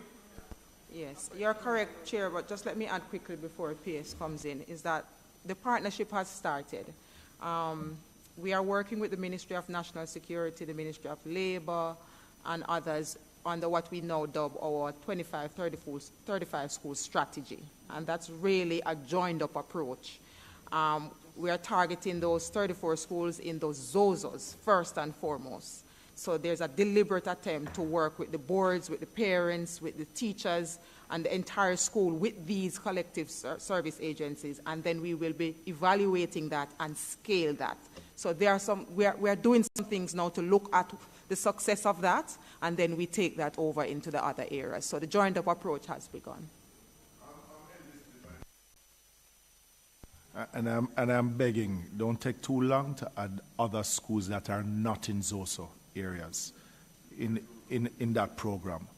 The longer you leave them out there, ZOSO will become a child play compared to what is happening, especially out in deep rural communities. But to what extent are you involved in the churches in this pool of? No, man, your churches is where a lot of parents and family members go, right? And I believe that you need, where you can loosely find the people in the community to work with the parents in the schools. The churches are in the communities too. And I can't see the church going to rebuff an invitation to partner with the schools in these communities. I'm not talking at the ministry level now, at the school level, right? I implore some of the churches in my constituency who are aligned to the churches, because invariably there is a church where graduation takes place, or where some special function that our prize giving that a church is aligned. But in this regard, where the membership, where you have a cadre of persons, not to say all church members are righteous, but you suppose you can find a reasonable pool of them there, all right, as an organized institution to draw on to help in that fight. We have to look everywhere, everywhere that have a potential contribution to make, because it is a crisis. Yeah, just to say that we do remember, in fact, I must confess that when we had the pandemic, the church came full-fledged behind us, and they played an integral part in the spiritual inspiration. So, and the motivational experiences that we had to have across the region. So whilst we were in the virtual space, there was the need to have that kind of engagement for parents, for staff, for students, before we went back into the normal school in the virtual space. And I must say, the churches didn't wait on us to come. They actually came. So we have the ecumenical group, and they work with us, and the local churches within their spaces, they have been working with the schools. Many of them, are timetabled to come in on a weekly basis to have the devotions and so forth. But the truth is they are part of the plan, and they have always been there, and they work with us. So I'm really happy to report on that. Right. Let me just say before we finish this point, because I think it would be remiss of us not to mention how many of our schools are owned by churches. So they have a constant presence in the space, and we shouldn't leave them out. Many of them, on a daily basis, they work with their boards. Their boards are populated by church members, actually, who work, yes. Just recently, the ministry was well behind that Million Man March. We gave quite a bit of support to the church in Spanish Town that led the march through those areas. Mr. Jackson, you may know about it. I think there was one in Portmore. And the ministry worked... Sorry? Oh, yes. But let me just, before you go... Discount some comments from the chairman. True. So, Member Jackson, you are right about the mobilization of all the stakeholders. It is absolutely critical because the school becomes a site for many of the conflicts that are out there in the communities. So the children leave home, their parents are involved in all sorts of, and they come to school and they play it out right there. And that adds a layer of burden to our teachers and all the care services. Right now, we really are intensifying the amount of money and the number of persons that we can put in our schools to help to contain those conflicts so that our children can learn. So it is a national problem, and it requires all hands on deck. So thank you for that. All right. We have another committee that comes in at 2. I would want us to move on to the grade 1 proficiency. Yeah. We have at least another 15 minutes that we can. But just before we go to grade 1, the infant, in the report it says that there's 36% of the 36.8% of the children score below that cutoff point. 36% is a good chunk going on to the primary level. Page 10.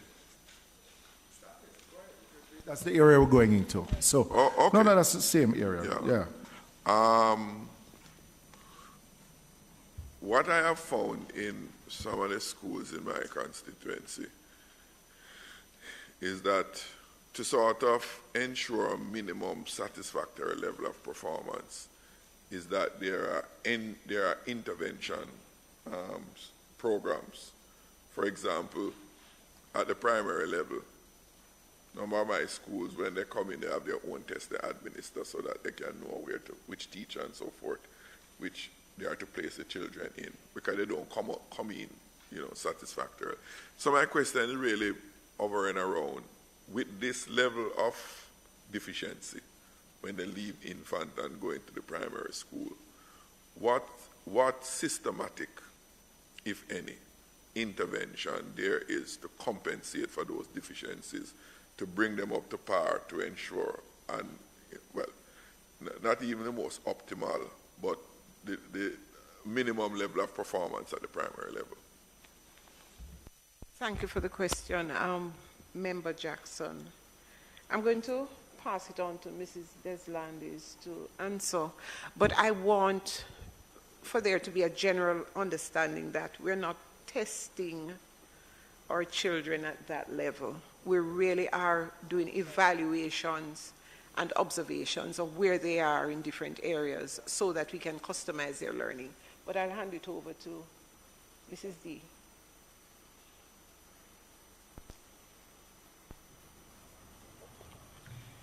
In terms of when they are in grade 1.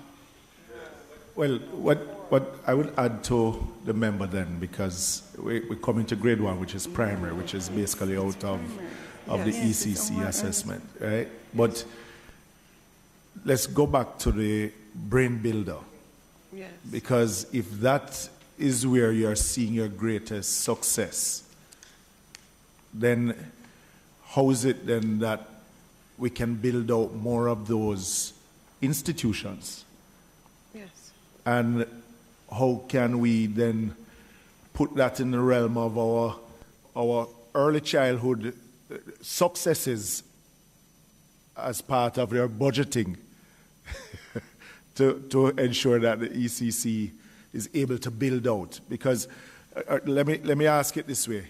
Is it a plan for the ministry through the ECC to use the brain builder component as a going concern in building out our early childhood institutions, that we can see the better results come to grade 1?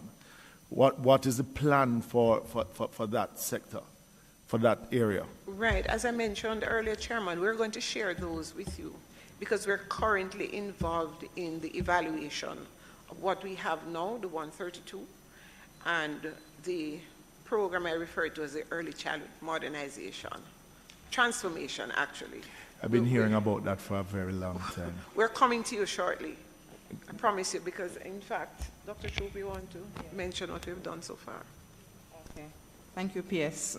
So yes, Chair, you have been hearing about that. It's an ongoing program. The transformation? And it we still can't reach there yet. It has several components. It includes the BBCs, which is something we started out of the data that came to us about the first 1,000, the importance of the first 1,000 days. Yes.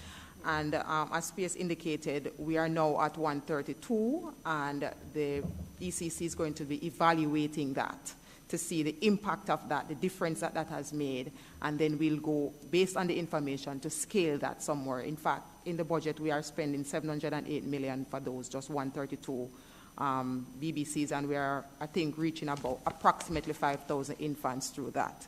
708 million, right. And in addition to that, we have the establishment of the infants' schools and departments. That's ongoing.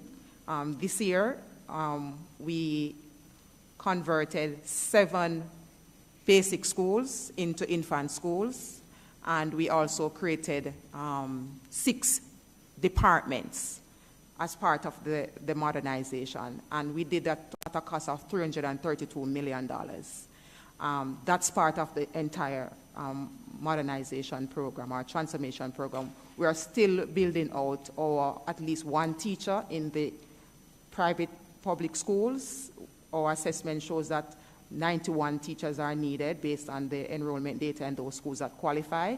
That's part of the plan that we're looking at for the new budget year going forward. In putting those additional teachers within the system. We are doing the costing for that to get some support for that, because we are now being targeted in how we address the modernization program. Yes. So it's not just say we're modernizing. Not just getting a report and not acting right, on so it. we are looking at the different components. The certification that you spoke to is a part of the transformation program so as well. we'll see more public schools being... Yes, this and year... you will give them the resources that they don't have to come to the MP? This year, Chair, I can tell you that we spent $10 million just to help those schools. And we got 11 schools up this year. So when they come to me, I say, go talk to the minister? And we have, ECC did an assessment of all infant schools in the country, and there's a rating. In the same way NEI does that, ECC does that, and we have the schools ranked. And we know where they are on the scale towards certification. So what we have done this year that we are planning for now, we have pulled those low-hanging fruits, and we have identified, I think, 6... How many 60 in each region that we're going to be targeting for certification in the next budget year. No, that's a government institution. Operated. Yes, so that's part of the modernization program, as PS alluded to, or the transformation program. So there are different components. And then we have NET. We have NET that will be pulling on another component. So we have the infant schools that you have mentioned that are not certified.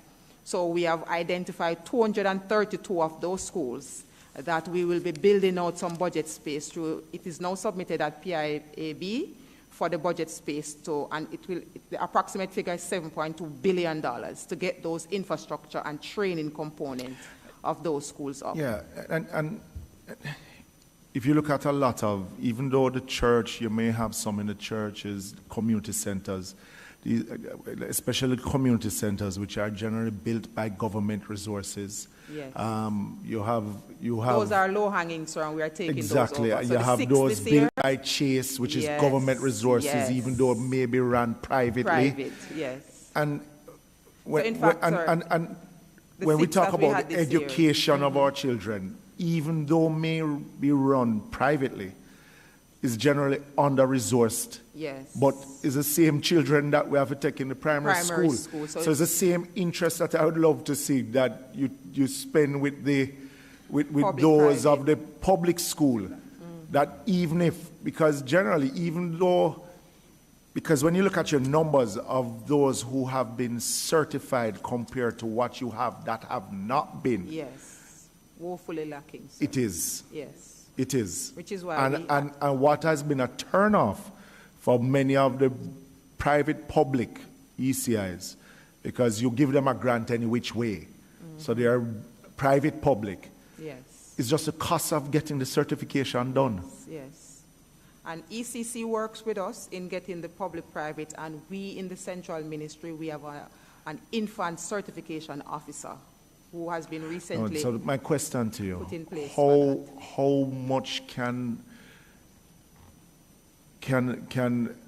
central government itself assist in the certification of these schools? And let me tell you why. Because it comes down also because even when you talk about,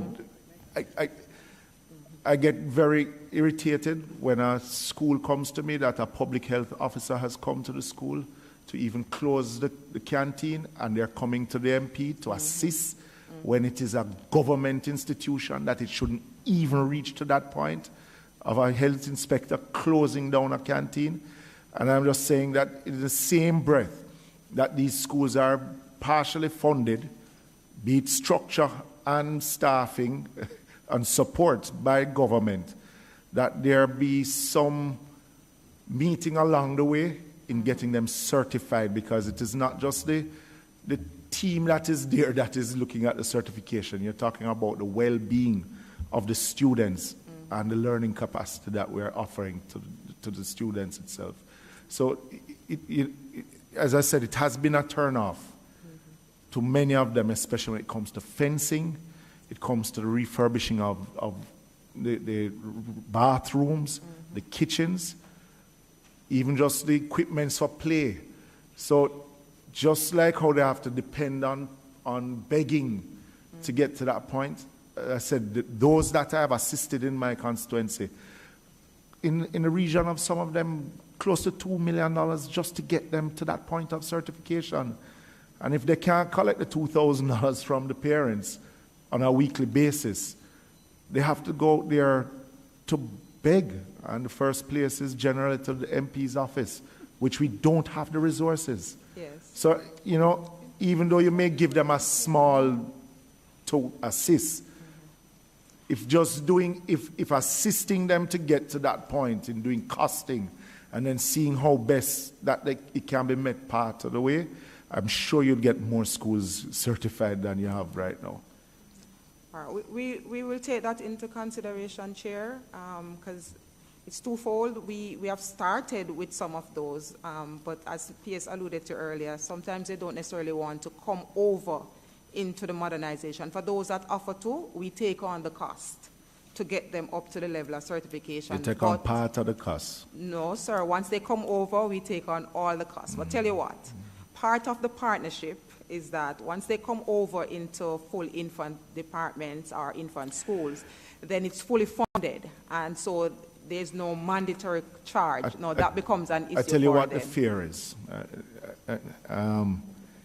In many of those who have given their lives to these infant schools, yes, because of the certification, are not generally qualified to remain even as the principals of the schools. That's a And variable. that is a big fear. Yes. So the important thing is using the same psychoanalysis that we're talking about with the students, is how that we keep them involved in the schools that they have given their lives to. Yes. That is one of the greatest fears that I've seen with many of those semi-private schools. That is true. So you have to go back to the drawing board in how it is that you include them into that new structure that, and not allow them to feel as if their work and worth has not been appreciated moving forward. Certainly, sir.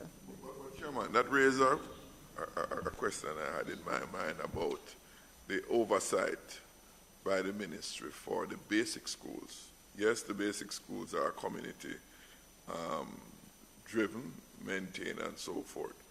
But if there are standards, right, that runs across for basic and infant, how is it that the principal of a basic school could be in the position for an extended time and yet not qualified to be a principal in an infant school if it is a standardized competence or qualification requirement? I would want to believe that though they are community-based and because standards have to be adhered to, it's also automatic. Why that anomaly? Let Mrs. D. But sir, recall, I think before you came, we spoke about one of the difficulties, the ownership structure in those community schools. It's not as easy to navigate as it appears. So some of them are near to certification, except for a few things, not fundamental things really. But if we have standards and they apply to all, they apply to all. But the development officers are out there, and they're monitoring on behalf of the ministry in terms of the quality that's being offered. So, Mrs. D, do you want to add to that? Thank you, Piers. It's the same issue that the chairman spoke about in terms of not displacing persons. You're talking about persons who started the school and is the principal for the school, don't want to move. We're in dialogue with several persons, don't want to move, don't want any other position in the school because you're negotiating, okay,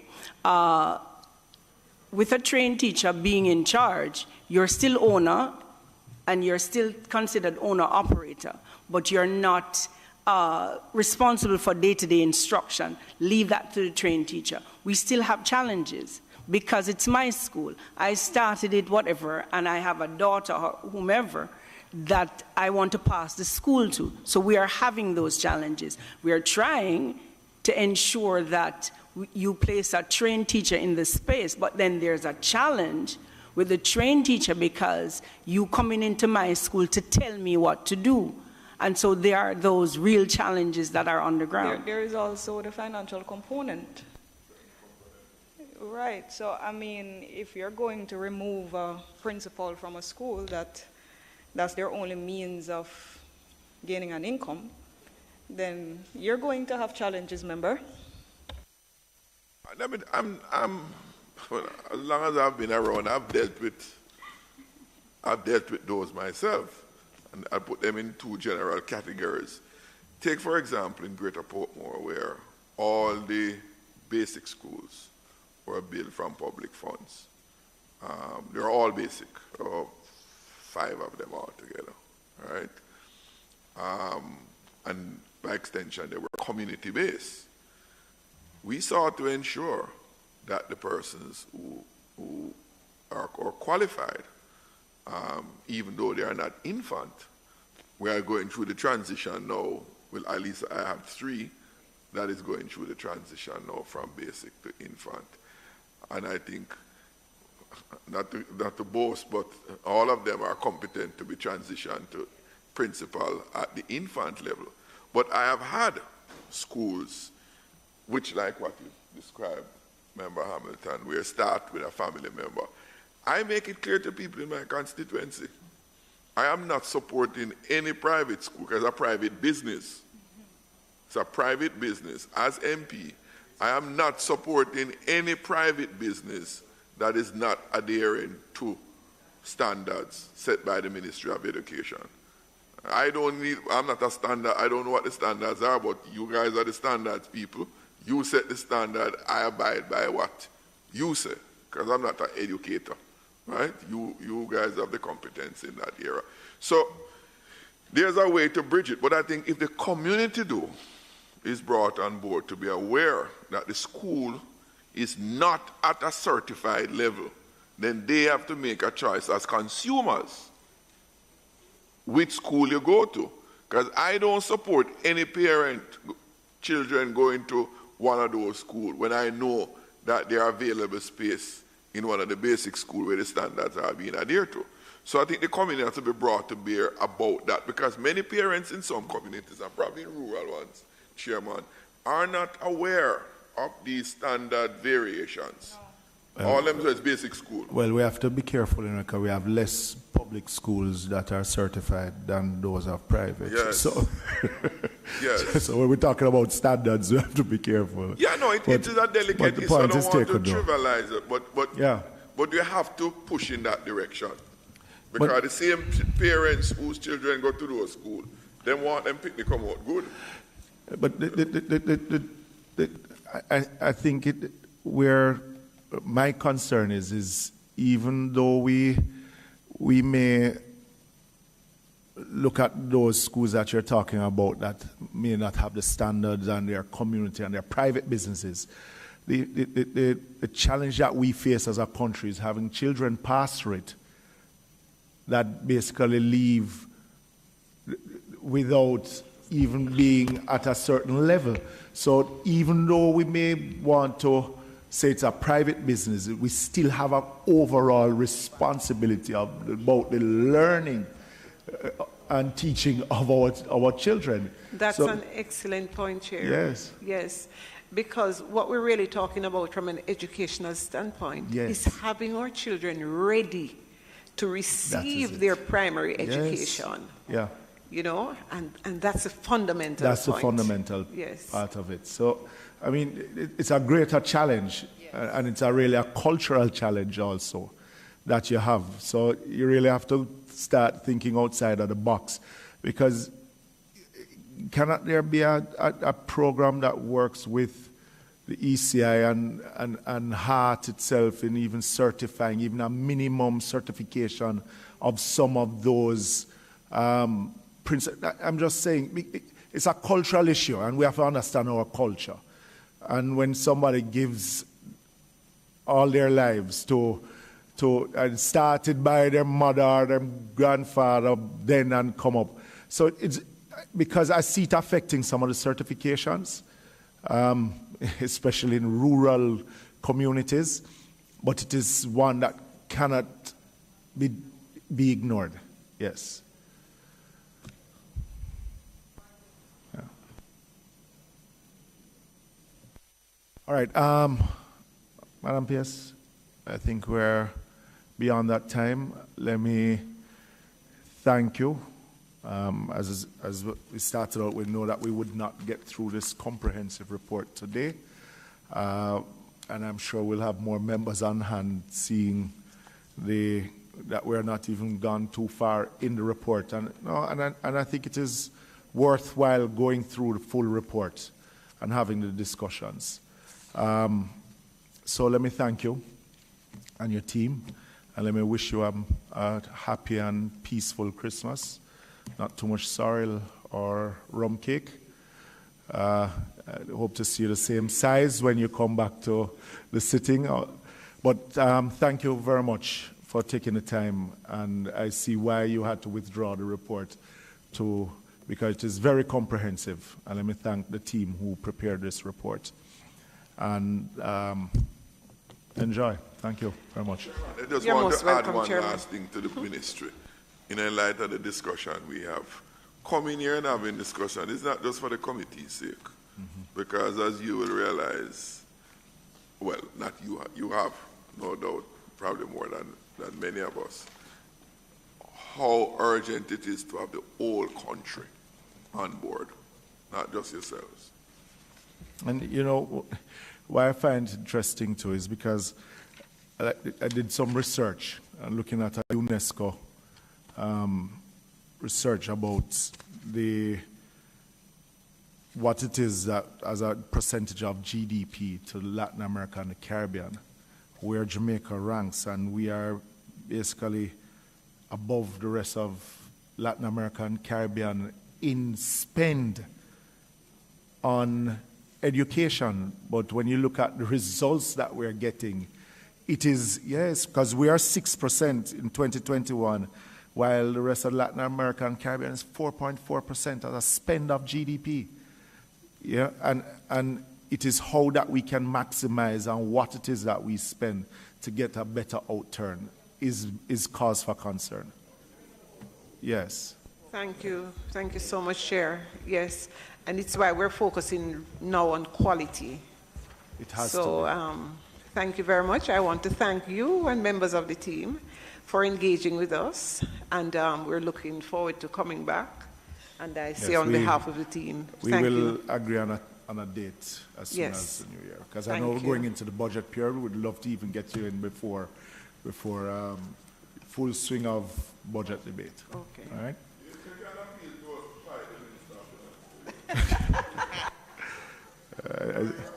I see you went to Portmore and you're in a fighting mood. All right, members,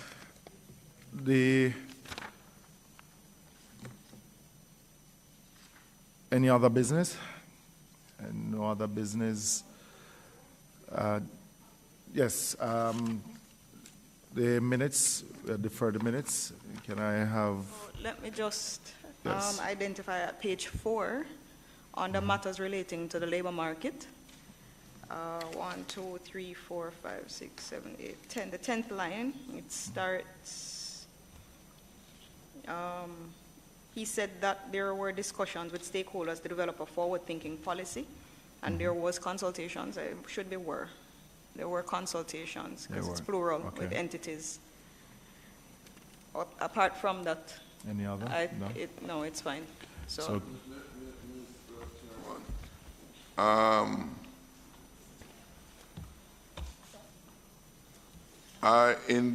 not having the benefit of the detailed perusal of the minutes, but I just want to ensure that you recall that meeting for which this minutes referred.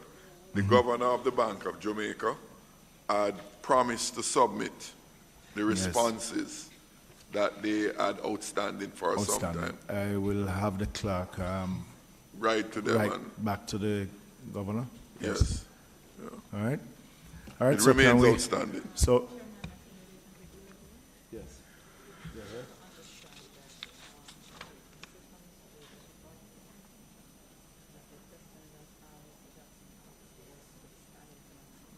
Oh.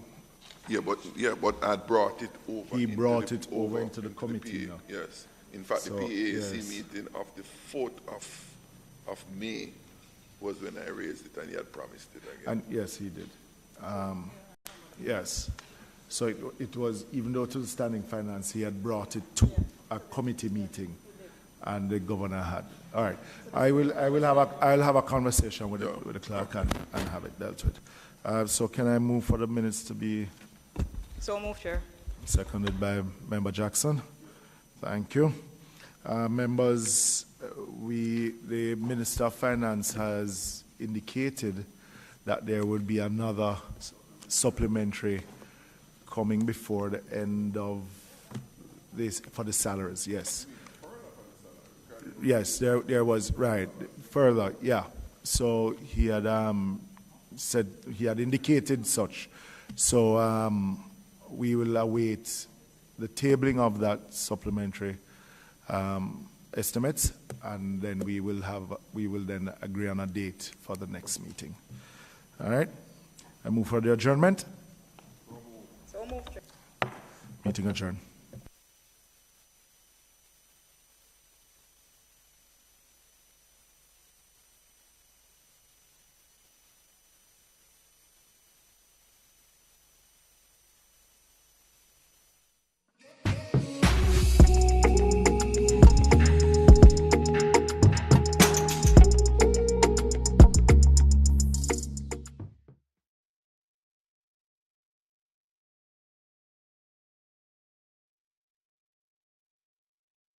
Your government is working for you.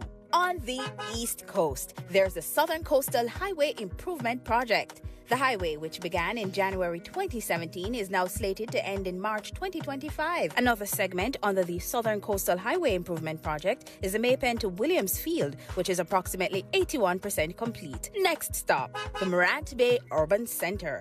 Preparation and demolition exercises began in July 2022 at the Goodyear factory in the parish where the center is being constructed. Construction phase has already started. Third stop, over in Portmore. Plans are afoot to make the Sunshine City the 15th parish. With the parish status comes the Portmore Resilient Park, which ground will be broken by year-end 2022. For in the west, we have the Montego Bay Perimeter Road, starting from Iron Shore to Bogue, from Montego Bay down to Montpelier. More updates to come as we reignite our nation for greatness. The proceeding was brought to you by the Office of the Prime Minister.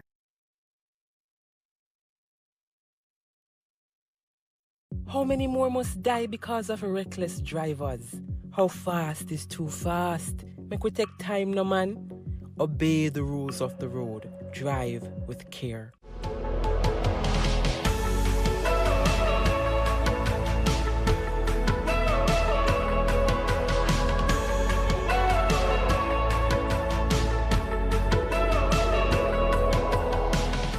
Here is a special parenting message brought to you by the National Family Planning Board, 5 Sylvan Avenue, Kingston 5. The way we treat our children directly impacts what they believe about themselves. That was a special parenting message brought to you by the National Family Planning Board, 5 Sylvan Avenue, Kingston 5.